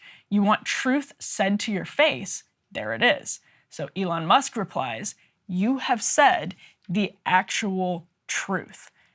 After this, as you can imagine, it spurs a huge advertising pullout. So this is from Axios. They have a list of companies that have suspended their ads on X, and they posted this to X, actually. Apple, IBM, Disney, Comcast/NBC Universal, Lionsgate Entertainment, Warner Bros., Discovery, Paramount. This is really something, Crystal, that already just in the last few hours, I'm actually kind of surprised a lot of those companies were still advertising on X, which I actually first of all, don't imagine is that helpful to some of their business. I think it is to generating buzz. You can understand why Paramount or Disney, or for example, would be advertising there. But I'm actually surprised, given what's been happening, that they were still on there in any significant way. But this gets really interesting. So let's put the next element up. This is from Matt Binder, who says Elon Musk is so mad about all the advertisers fleeing X, he announced he's going to sue Media Matters. And in his statement, he appears to confirm the accuracy of their reports in an attempt to downplay it. Good luck with the lawsuit. So this is Musk's tweet of a statement that he said, quote, "The split-second court opens on Monday. X Corp will be filing a thermonuclear lawsuit against Media Matters and all those who colluded in this fraudulent attack on our company." Stephen Miller, the Attorney General also of Missouri, replied to Elon Musk and basically we're saying fraud is serious. The AG of Missouri said we're looking into this. Yeah. Stephen Miller said fraud is both a civil and criminal offense. So that they are saying Media Matters, who put together this report, they said, basically, their report is what gets advertisers to flee. They've done this with Fox News before. They do this all of the time and tell places like Disney and Apple that their posts are appearing next to anti-Semitic posts, so that their advertising content is appearing next to anti-Semitic posts. And so Elon Musk puts out this statement that says, of the 5.5 billion ad impressions on X that day, this is of the Media Matters report, the day they studied, less than 50 total ad impressions were served against all of the organic content featured in the Media Matters article. For one brand showcased in the article, one of its ad ran adjacent to a post 2 times, and that ad was seen in the setting by only 2 users, one of which was the author of the Media Matters piece. And this is, Media Matters puts together, I think, these stupid reports, like sloppy reports, silly reports, but advertisers are so sensitive about these things right now, especially when you have Elon Musk tweeting things like this. They're so sensitive to the public backlash that they will respond to Media Matters like this. Also, they're sort of already sympathetic to the ideological bent of Media Matters, so it's fairly easy for Media Matters to sort of control advertisers with things like this. We saw them again do it with Tucker Carlson's show on Fox News and other things.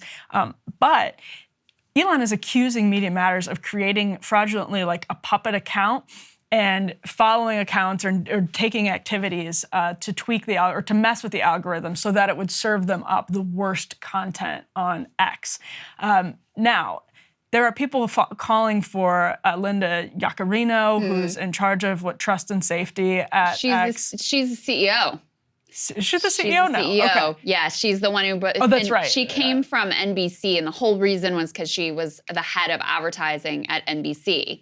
And the idea was that she has all these like brand relationships and she'd be able to bring the brands back over to X and make them feel comfy having their ads placed there. Right, that's right. And so Musk had said on Friday, quote, as I said earlier this week, decolonization from the river to the sea and similar euphemisms necessarily imply genocide. Clear calls for extreme violence are against our terms of service and result in suspension.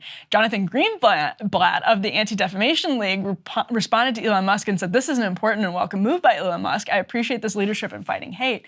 Yaccarino had also put out a statement without mentioning Musk that there's no room for anti-Semitism, hate on X, period. Unless it's from the CEO. So, Crystal, these are kind of 2 separate things. On the one hand, you have the Media Matters report. On the other hand, you have Elon Musk and what he posted. Yeah. That sort of creates the firestorm, but in some ways is separate because there's all of these different layers when we're just talking about the Media Matters report. But Musk himself, him expressing that sentiment, what did you make of his reply to the random post that he has no reason to reply to? Well, I mean, I guess I'm just dense because when I first read it, I just didn't understand it. Like the dialectical hatred, it wasn't a conspiracy that I was personally really familiar with. So I just didn't understand it. I mean, I have like the reference to minority hordes. I was like, that sounds bad. But then Matt Iglesias actually explained it as like, this helped me. Sorry, it did. It helped me. He was like, oh, what they're saying is that Jews, because they vote for Democrats, deserve to die, basically is the idea. And so, yeah, to have Elon Musk co-signing that, like, ain't that the truth, brother? It's like, this is wild. And then to see, on the other hand, the ADL guy who's out there calling everybody anti-Semitic, coming out and being like, good job on banning certain words from your platform, and I stand, you know, this is great, and I support you. When you legit just like, there is no two ways around the fact what Elon Musk said is like wildly anti-Semitic and like anti-Muslim and problematic on all sorts of levels. So there's that piece of the story, which I think speaks to something I've been tracking, which is that, you know, many of the people on the right who were so against identity politics and now are sounding very much like the left used to and throwing the word anti-Semitic around all the time and, you know, engaging their own form of identity politics and safetyism and whatever. It's not actually anti-Semitism that they have a big problem with. It's criticism of Israel. Like, that's the thing. The Ben Shapiro and Candace Owens dispute as a primary example of this. Candace said some crazy stuff about how what Hitler did was fine, except he wanted to take his ambitions worldwide or whatever. Yep. I don't want to misquote her. You can go and read the quote. It was an issue at the time, and lots of people condemned her for it. That he apparently didn't have a problem with because he then hires her at the Daily Wire. But when she's critical of Israel, that's where he says this is repugnant. I think that's the word. Disgusting maybe is the word that he used, that this is absolutely disgraceful. Disgraceful, yeah. There you go. Thank you for reminding me of the exact words that he used there. That's where he draws the line. And it's very similar with the ADL. Jonathan Greenblatt has come out and said that, you know, it's very clear that anti-Zionism is anti-Semitism. That's insane. Zionism is a political ideology. You can critique that. And there are many Jews who are not Zionists, by the way, and there are many non-Jews who are Zionists. So it's a political ideology. Of course you can critique it. Of course you can critique the Israeli government without being an anti-Semite. So there's that piece of it. Then the Media Matters piece is, Media Matters obviously is an activist organization, and one of their specialties is weaponizing capitalism against companies, right? And Twitter, the reason all of these social media platforms have very similar content moderation policies is not because of the individual billionaire owners or boards or whatever. It's because it's what the advertisers demand. So if you can show Apple that their ad was displayed next to some Hitler post, and then you have the Twitter head of Twitter, dude, whatever his technical title is now, being like, by the way, I share your anti-Semitic conspiracy. You can understand why they'd be like, I think I'm going to take my ad dollars somewhere else. And obviously Twitter already in the, you know, in the tank, in the toilet or whatever, in terms of their revenue under Elon Musk's leadership. So there's a lot of layers here, and all of them are kind of interesting. The funny thing to me about Media Matters is that I don't think inside Media Matters, they see these little studies they do as like scientific or anything that could like withstand peer review. I mean, obviously not, but like the media treats them that way, and I think that's so funny. Well, Media Matters is very pro-censorship. They're activists. I mean, they are like, I guess, sort of consistently pro-censorship. Yep. I guess I would give them that. But yeah. And then Elon, Mr. Free Speech, then he's like, oh, you can't say these certain words. From the river to the sea. From the river to the sea, which, by the way, you know, when Israelis say it, and there was who was it, an Israeli like minister or leadership, Israeli foreign minister recently said, from the river to the sea, there will be Israeli security. He said from the Jordan to the Mediterranean. Yeah, he said from the Jordan to the sea, there will be security control at all times moving forward. That's fine. But when Palestinians, some of whom I'm sure do use it as like a, you know, wipe them all out, and plenty of whom mean it as in, we want one state with equal rights, that's out of bounds. Decolonization, out of bounds. Yeah. But, you know, listen, if you're a pro-censorship dude, I guess, all right. Right. But you're supposed to be Mr. Free Speech.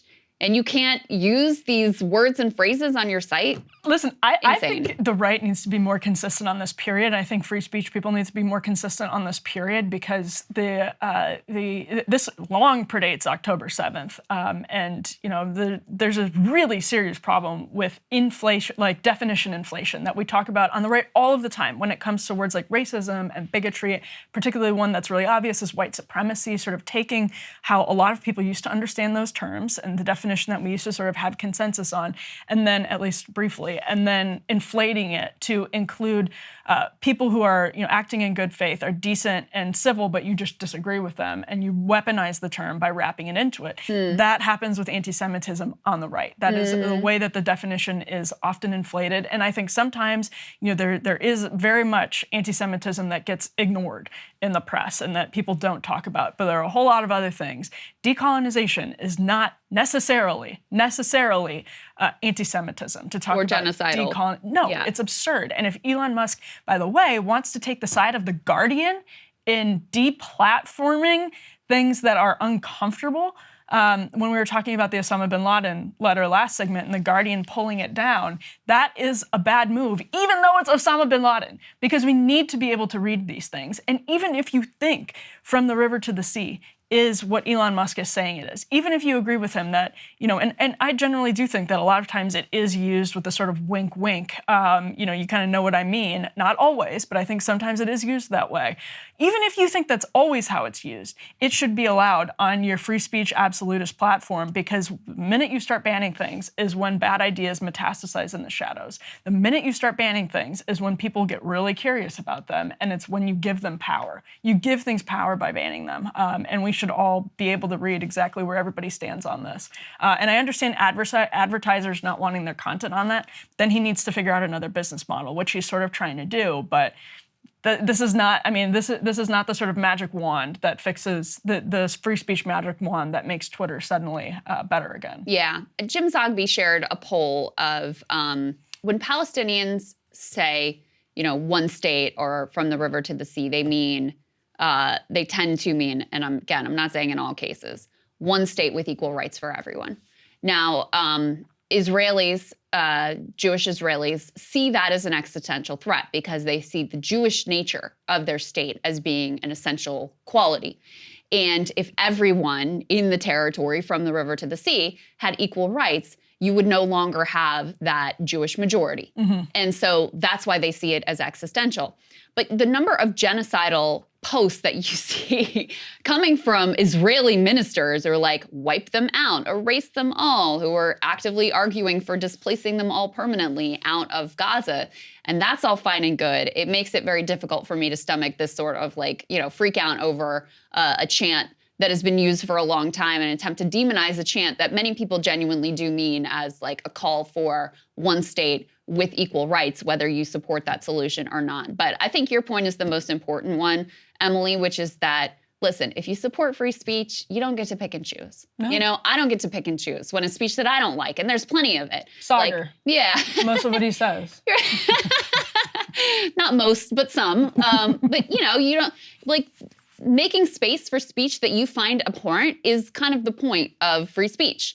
Otherwise, those principles don't matter at all. So anyway, a lot going on there with Elon Musk and the things that he's saying and the things that he's doing and the way that advertisers are responding. Sure is.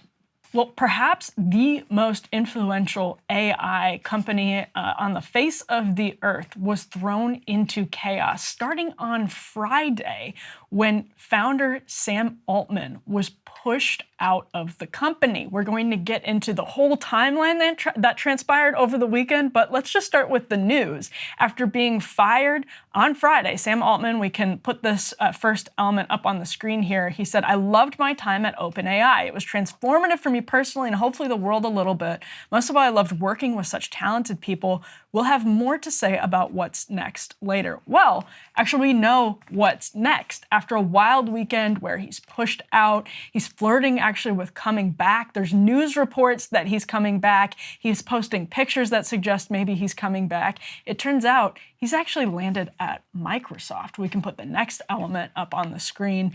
He has been hired by Microsoft already. So this is just between Friday and Monday. He was hired at Microsoft. And if we put the next tear sheet up on the screen, it followed just the wildest weekend. I was telling Crystal before we started filming this, it was like an episode of Succession. And the New York Times has a dive into it that they bill as, in the headline, "The Fear and Tension That Led to Sam Altman's Ouster at OpenAI."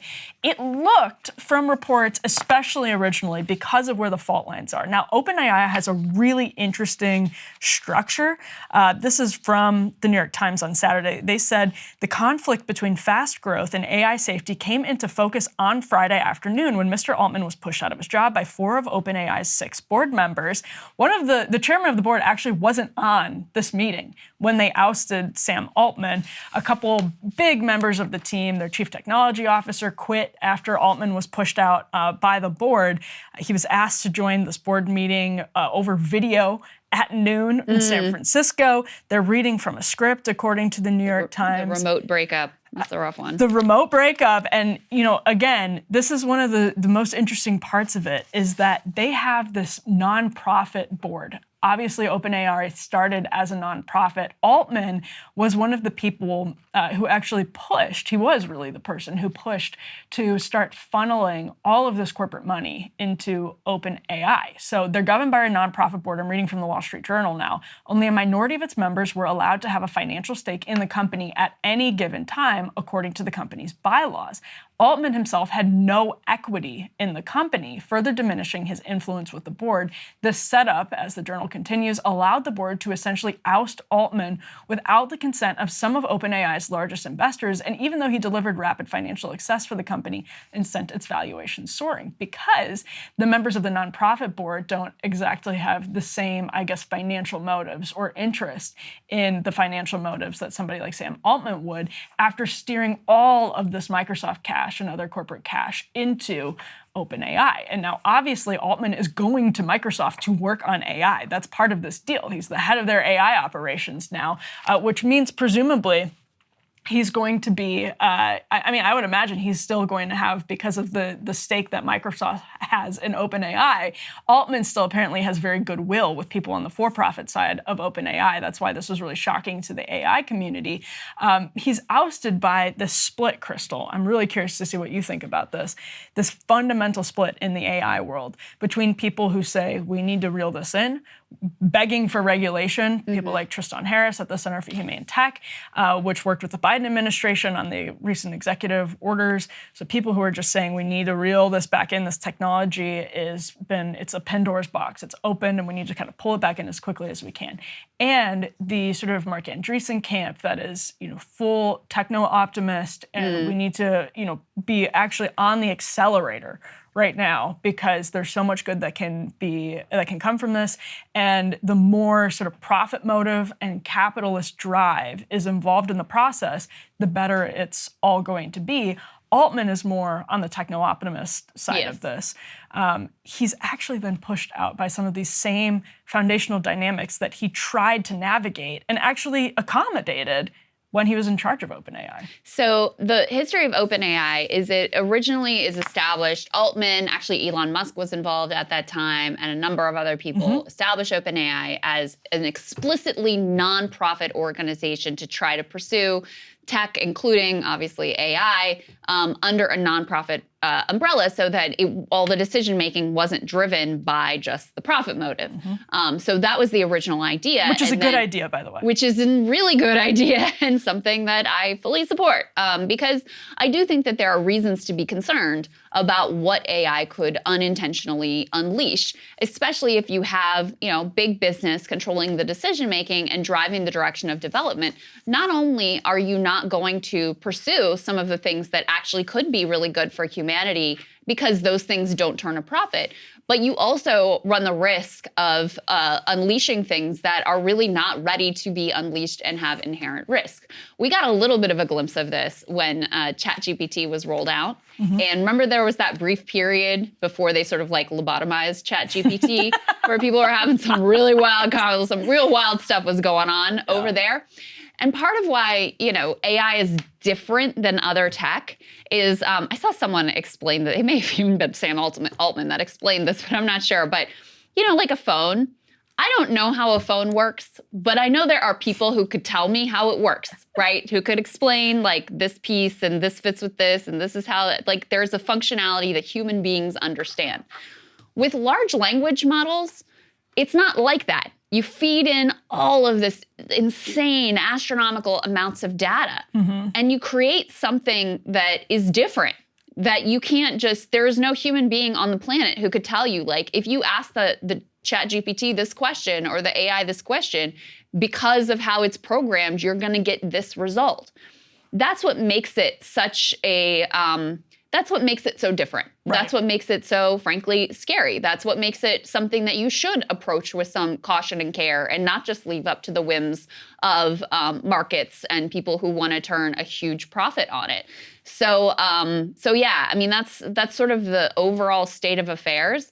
And my eyebrows were firmly raised when OpenAI shifted to making this big business deal with Microsoft.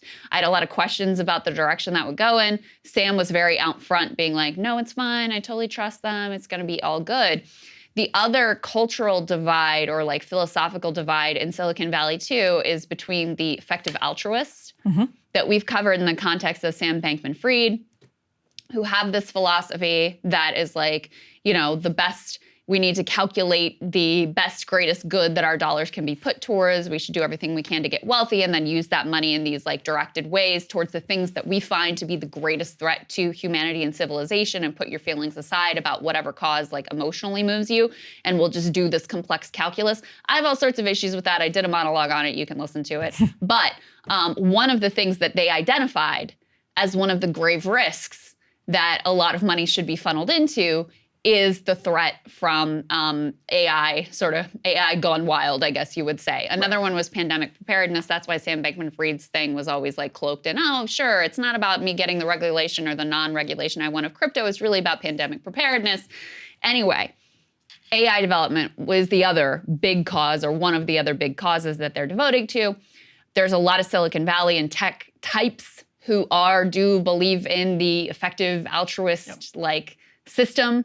And so that is part of the split here, and the tension as well between the direction Sam was going in and the direction that the board wanted to go in. And that's, again, interesting about this. Like, there are experts, there are people, reporters who cover this really closely, who say it's not necessarily, we don't know definitively that the reason he was originally pushed out was because people were like, whoa, Sam Altman, the nonprofit board was like, we just got to pump the brakes on all of this. So much as it could have been that, or it could have been that these tensions stem from that fundamental disconnect between Altman and the nonprofit board. And in other sort of then logistical downstream ways, he ended up sort of on their chopping board. So if it's tensions that come from that initial disagreement, or it was front and center, the initial disagreement itself, I'm sure we'll learn more and more about in the days to come. But this conversation about AI I find so incredibly frustrating, because the techno-optimist side of this will point to all of these silly pessimists. I love retweeting that pessimist Twitter page that were worried about the internet, that were worried about cell phones, that were worried about whatever else it was, that were worried about cars. They liked their horses, all of that. First of all, as a way to like dismiss pessimists now, those pessimists made the eventual product safer and better. So denigrating the pessimists is not helping the product. Second of all, yes, the call for regulations that sometimes is the Baptists and bootleggers, it is the protectionists, it is crony capitalism, and it is driven sometimes by apocalyptic fears. But actually those apocalyptic fears are held by people who are not just tech outsiders who don't understand the tech like we necessarily, like we can't tell you how the phone works. They're actually, as you mentioned, people who do understand how this tech works, have developed the tech, are also in the camp of the pessimists. Not all of them, but many of them are. So to then act as though people who don't understand the tech are only afraid because they're ignorant is, again, stupid. Yeah. It doesn't make any sense whatsoever. And this conversation was just once again thrust to the forefront with the ouster of Altman over the weekend. So now he's the head of Microsoft, which has tons and tons of money. Putting tons and tons of money into AI is massively powerful. Crystal, I don't think we got any step closer to safer AI over the weekend. No, I don't think so. And there's two separate genres of AI concern. One of them is like the apocalyptic scenario, like the AI is going to kill us all, and or like unleash something that is unpredictable, et cetera. There's that one. Even if you don't buy into that one, the other one though is that you have massive job loss triggered by rapid AI development, which is something that corporate titans they're all for. So that's part of why people are concerned by this being controlled by the for-profit sector of society. And as you say, Emily, not just people who are outside of it and don't understand, but actually people who are intimately knowledgeable and involved with the development of AI. But I would also just say that sometimes people who have a little bit of a remove who aren't emotionally invested in the development of X or Y or Z, but have almost like a layman's perspective on what this could mean and what it could unleash. Yeah. Those views are also really valuable because, you know, at times people get so into the weeds and so like in love with the technology itself that they have an incentive to downplay the risks and downplay some of the consequences. So personally, I wouldn't dismiss, you know, people who are sounding alarms who don't have intimate familiarity with exactly what the tech is or what it does. Let's move on to a pretty massive L from CNN over the last few days, which, you know, takes a lot of L's actually. But this one I think is worth discussing here. I'm going to play a clip. This is Anderson Cooper Friday. This is a guest on Anderson Cooper's show, a former Israeli intelligence chief, talking on CNN on Friday night. Let's just watch the clip, and then Crystal and I will discuss. And in the south are several areas. We have been asking the Gazan to move to the Mawasi area, which is the area closest to the sea. And this is where the big 10 cities have been established. Fighting in the southern Han Yunis does not mean that we're fighting in the same area. And as you have seen in the last couple of weeks, the fighting is very surgical. It is slow. It is very methodical. We are trying not to reach any of the non-combatant population in the Gaza Strip.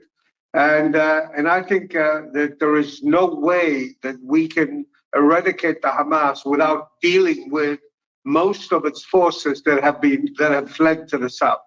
Now, again, one little note, the non-combatant population in the Gaza Strip is really a non-existent term because all of the Gazans have voted for the Hamas. And as we have seen on the 7th of October, most of the population in the Gaza Strip are Hamas. Nonetheless, we are treating them as non-combatant. We are treating them as regular civilians, and they are spared from the fighting. All right, so again, the quote there, the non-combatant population of the Gaza Strip is really a non-existent term because all of the Gazans voted for Hamas, and as we've seen on the 7th of October, most of the population in the Gaza Strip are Hamas. That's the quote from the former Israeli intelligence chief. Anderson Cooper just gets piled on when this video is posted to Twitter for, you know, he kind of does a little squint when his guest said that, but basically let it go. You just heard in the clip or saw in the clip, he moved on to another topic completely after that statement was made, which of course there is pretty relevant context in the question. But first of all, even if you're on the side of that Israeli intelligence chief, you could talk about how there were supportive demonstrations on October 7th in Gaza. People were, you know, in some sense supportive of what happened on October 7th, but that's not the same as an election. And the last election that happened, as you pointed out earlier in today's show, was before like half of the population in Gaza was alive, let alone able to vote. Able to vote, yeah. Anderson Cooper just moves on from that. Maybe Anderson Cooper had just read bin Laden's letter to America and was persuaded by his logic that actually there are no civilian combatants since you have elections. It's fair game to massacre civilians. Or certainly the IDF dude maybe had just read and agreed with the bin Laden letter and was like, you know what? Osama's got a point. Hey. What's up with this non-combatant thing? No, I mean, listen, there's so much policing of like rally chants of people who are basically powerless, or like the Harvard letter, which we talked about here, and which I had issue, like, you can't say Israel is solely responsible for what Hamas did on October 7th. Hamas also, guys, has some responsibility. And wants that responsibility, by the way. They want to claim the responsibility. True, but for all of the, you know, policing of that rhetoric, you've got someone with actual power here on a cable news network outwardly laying out a case for genocide while he's like, well, of course we're doing what we can about civilians, but also there's not really civilians, so who really cares? And zero pushback.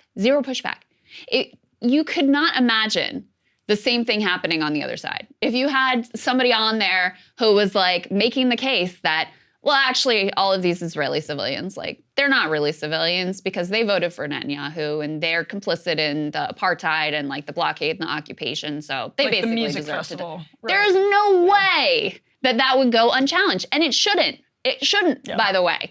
But here, this just becomes so normalized and commonplace, and it becomes rhetoric that we hear all the time. That, you know, the most Anderson Cooper can muster here is like a little squinting of his eyes before he moves on to the next topic. It's the Tucker Carlson squint. Is A little bit. He's taking his cues from Bin Laden and Tucker Carlson. Right. Okay. Wow. So CNN has taken a few L's over the course of this context. Actually, one of them from the other side is when they kind of immediately, like the New York Times and some other outlets, ran with the Hamas framing of the initial hospital. This was like right after October 7th. People kind of remember when a hospital was hit. We still don't know exactly what happened with it, but as Israel now claims, as the U.S. now claims, a Hamas missile hit a hospital. CNN took a lot of heat for sort of like the New York Times. Basically, many major news outlets ran with the information that they had. That was one of the first blunders that I think CNN experienced over the course of this conflict. But from the other side, let's look at this footage they ran. This is actually like a package, as it's called in the biz, a package they ran from, this is al-Shifa. Man, the HuffPost did a dive. Here's the next element on what happened. CNN quietly cut, according to the HuffPost headline, disputed Israeli military claim from some video reports. The HuffPost writes, in several other broadcasts of Robertson's report, which had included, we talked about this earlier in the show, a calendar that was supposed to be like a Hamas, like a shift schedule. Yes, where Hamas militants or terrorists were recording their names for their shifts of watching the hostages. Right. And in reality, it was a calendar. Nobody knows how this aired because CNN, first of all, obviously Israel has people who speak Arabic. The IDF has people who speak Arabic. And you would think before giving CNN and other people tours of this facility and making a claim, that would easily be vettable. And you would, of course, make sure that you vet that. Why would CNN then air, it's one thing for a sort of government engaged in a conflict to push propaganda. It's an entirely different thing for a media outlet to sort of run with it. CNN has not, by the way, they have changed this package as they're being shown through this kind of battleground area around al-Shifa by the IDF. They run a package based on that with the Arabic calendar, with that claim that it's a hostage like shift schedule for Hamas. And then it sort of disappears as HuffPost catches. They're saying in several other broadcasts, as well as on the CNN YouTube page and on their website, none of the false information actually was there. Instead, they say Robertson's report skips ahead to the journalist asking Hagari from the IDF about other hospitals, and the IDF spokesperson arguing, quote, we were right to fire upon al-Rantisi. In an email to HuffPost, a CNN spokesperson acknowledged that the report, which first aired on Caitlin Collins's program, was, quote, cut purely for length for subsequent shows. Not for total embarrassment and humiliation. Sure, yes. The spokesperson argued that such cuts were, quote, not uncommon at all, especially given the 9-minute length of the original segment. And HuffPost continues, CNN has seemingly provided no acknowledgement or explanation to its online readership about these scenes apparently being cut from other versions of Robertson's report. The CNN.com page for the report includes no editor's note or clarification, nor does CNN's YouTube page. That is not common practice, even when news outlets, especially for a pretty high profile and a pretty egregious mistake like this one, where, again, it's a mistake. I mean, even if you give, like, let's say hypothetically, we just ascribe the benefit of the doubt to CNN, say they did everything, sometimes the journalists just make mistakes. Sometimes that happens. Well, when it's a mistake that's as, I think, pretty obvious as this one, you vet calendars in a foreign language before allowing a foreign government to make a claim about them. It's just there's journalism 101. Yeah. So when you make a mistake, you just issue a correction. Again, like standard operating procedure, common practice in the news industry. That's not what happened here. Yeah. And this is actually a pretty good HuffPost report, getting CNN even to admit that they weren't amending anything, that they are claiming it was just entirely for length, which is obviously untrue. Yeah, I mean, Caitlin Collins should have come out and, issued a statement on her program since this aired on her program. Absolutely. But I mean, this is humiliating. Like, it's humiliating. And the context is that there are very few journalists left in Gaza. As we discussed before, somewhere around 50 of them have been murdered, killed, they're gone. There's no foreign journalists allowed in, Western journalists, unless the IDF decides to take you on one of these ride-alongs. And then they vet the footage, and you are only shown what they are willing to show you. You aren't allowed to freelance. There were journalists who were allowed. I read the New York Times was allowed onto the al-Shifa hospital grounds. They were not allowed to go and talk to the doctors. They were not allowed to go and talk to the patients. They had to be just with the Israeli military. And so you're very aware that you're being presented with the version of the facts that the Israeli military and the Israeli government wants you to show.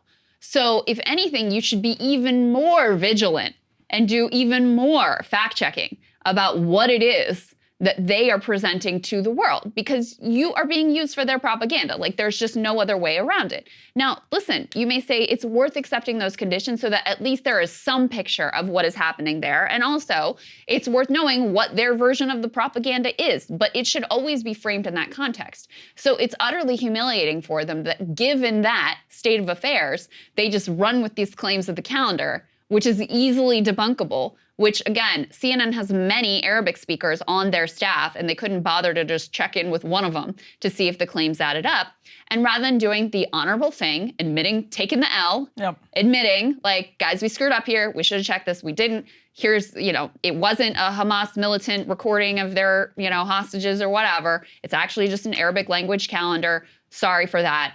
Which would still not totally undo the harm, because more people always see the original report than correction, but that's what you do when you screw up. You take the L, you admit it. Instead, they tried to do the stealth edit and got called out and caught for it by the Huffington Post. And you know what, Crystal, this goes back to what we were talking about earlier in the show, which is, and we may disagree on this, but I think it's entirely plausible that Hamas could have been operating in the tunnels, which, by the way, are likely the ones built by Israel in 1983, as the Tablet magazine reported back in 2014 that under al-Shifa, these tunnels were Israeli.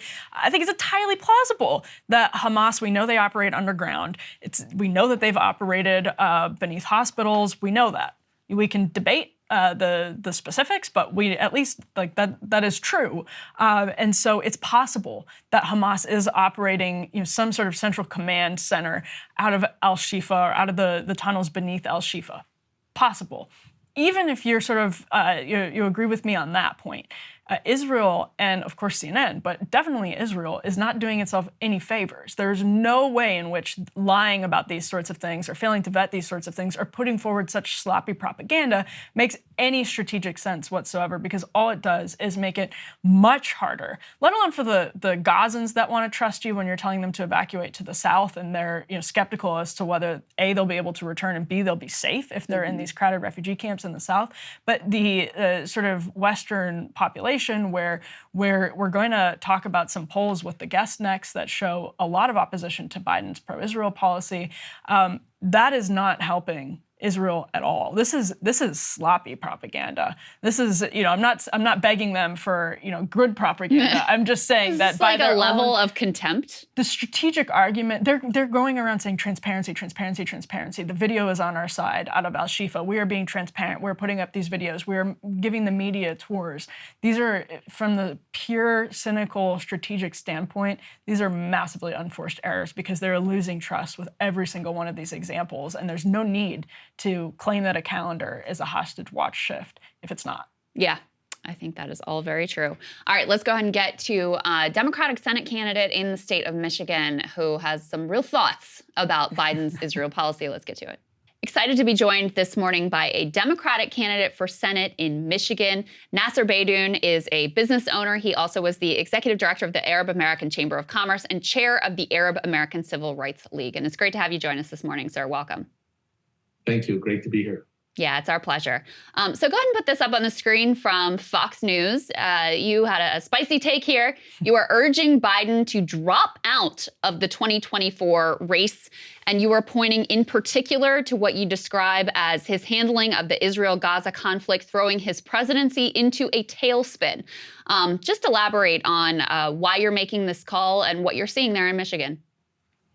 Well, being on the ground in Michigan, a lot of the people who had supported President Biden in the last election say they're unwilling to do so regardless who the Republican nominee is in the upcoming election. And I think that the Biden camp is banking on the fact that people are going to forget about the 12,000 Palestinians killed in Gaza and Biden's inability to do anything, or his not wanting to call for a ceasefire and try and put an end to this conflict. And people are going to hold that against them. And I think, not only in Michigan, but other very vital swing states, he's lost a large majority of people who supported him in the last election. Yeah, we can put these poll numbers up on the screen. This is from Ben Samuels, who looks at some of these, quote, latest troubling poll numbers for Biden on Israel, and these are from NBC News. 70% of voters aged 18 to 34, so a very young demographic, disapprove of his policy. 56% of all voters disapprove of his policy. 51% of Democrats say Israel's gone too far. 49% of Democrats oppose U.S. aid to Israel. So that is really interesting, and I'm curious if it is something you're also seeing on the ground in Michigan, as you mentioned, a swing state that had been sort of a place where you had parents going against even the teachers union in a way that caught national media attention when it came to books in schools, and people saying, maybe this is sending all of these voters to Republicans that roughly share Biden's Israel policy. I can imagine as you're traveling the state now and talking to people in your state, that's definitely not what you're seeing anymore. No, it's become a race of which is the better of two evils in terms of a lot of the people in our community. You got to remember that Donald Trump won Michigan in 2016 by approximately 10,000 votes. Joe Biden won it in 2020 by about 150,000 votes. So it's a very small margin of error, and every vote's going to count in this upcoming election. So what's going to happen is that you're going to get people who choose not to vote, or they're going to vote but not choose anybody at the top of the ticket, or maybe go to Robert Kennedy or Cordell West as a protest vote. So I think that, one, President Biden has lost his moral leadership in this upcoming election. Two, he's 81 years old. We can see that he doesn't have the vitality to run this country for the next 4 years. So, and also when he ran in 2020, he said he was going to be a transitional president. He's going to try and fix right what Trump did to this nation and put it on a better footing. But now that he's in power, he's decided he wants to run when he's 82 for 4 years. And also he has a vice president that a lot of people don't, consider as a viable alternative to be the next president. If we had a vice president that was, gave people confidence, then it would be a different scenario, but we don't. And I think that if he chooses to run, he's gonna lose. And not only is he gonna lose, he's gonna cost us the majority in the Senate and no chance of getting the majority in the House. Nasser, you put your finger on something when you said it's the lesser of two evils. And what the White House is saying is, number one, people get over it. Number two, when you're faced with the alternative, all right, it's our guy Biden or it's Trump, people are going to remember the Muslim ban. They're going to remember, the chaos of the Trump administration, and they're going to suck it up and they're going to go back to the polls and they're going to vote for Joe Biden. Why do you think that it'll be different this time? Well, because you got to remember that when you talk to people, they say, oh, the stock market was better under Trump. Prices were better under Trump. And Trump might have issued a Muslim ban, but he wasn't complacent in the death of 12,000 Muslims in Gaza. So, if they're betting on the fact that Trump is the worst of two evils, I think, they're miscalculating how people actually feel. This issue has galvanized people all across the country. And it's not just Muslims and Arab Americans. You have Jews, you have Christians, you have anybody that's anti-war seeing this president take this country and on a course that a lot of people don't want to go. And you also have to remember when Trump was president, he didn't cause any wars, he didn't attack anybody. So people are going to look at it. And I think that President Biden and his team are grossly miscalculating how people feel and the anger because of what Israel is doing in Gaza right now.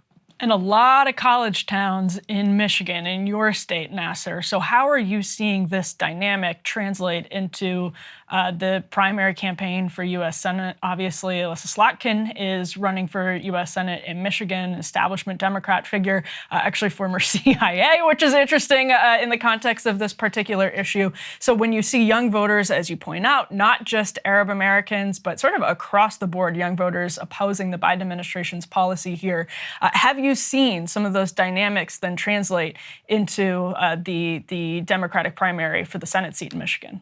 Definitely. We've seen a lot of momentum. I'm a long shot candidate.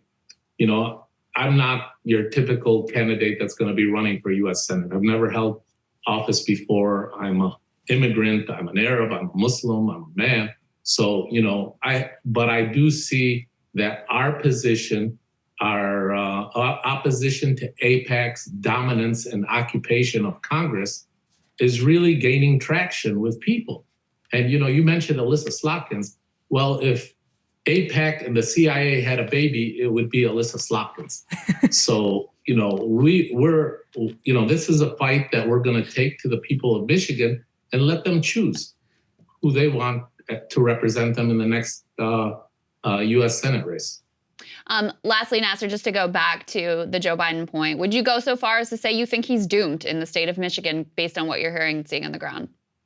I will guarantee you that he's doomed in the state of Michigan and other states that are going to be too close to call, because he has alienated so many people. And you would think a person like Joe Biden, who lost his wife and a child and then another child, would empathize with the Palestinians and the 5,000 children that have been killed in Gaza in the last 44 days. But we see no empathy whatsoever. And then, President Biden just published a op-ed in the Washington Post, I believe it was yesterday, in which he says that after this, there needs to be a Palestinian peace process and there needs to be an outcome where the Palestinians have a state. Where were you before October 7th? Why were you trying to circumvent the Palestinians with the Abraham Accords instead of being, trying to forge a peace deal that could have prevented? Had the Palestinians had hope for the last 20 years, maybe we wouldn't have had an October 7th. But the U.S., the Arabs, the Israelis have given the Palestinians no hope. And today is just a culmination of, their despair and their lack of hope of ever establishing what's, their rights and their aspirations. Nasser, lastly, just tell people where they can learn more about your campaign. Well, they can go to my website at Nasser, Nasser, 4miformi.com. All right. Well, good luck to you, and we appreciate your time this morning and your very clear-eyed analysis. Thank you, sir. Thank you. Thank you very much. And that's it for us today. We will be back tomorrow with all of the latest of whatever is happening in the world. We'll see you then.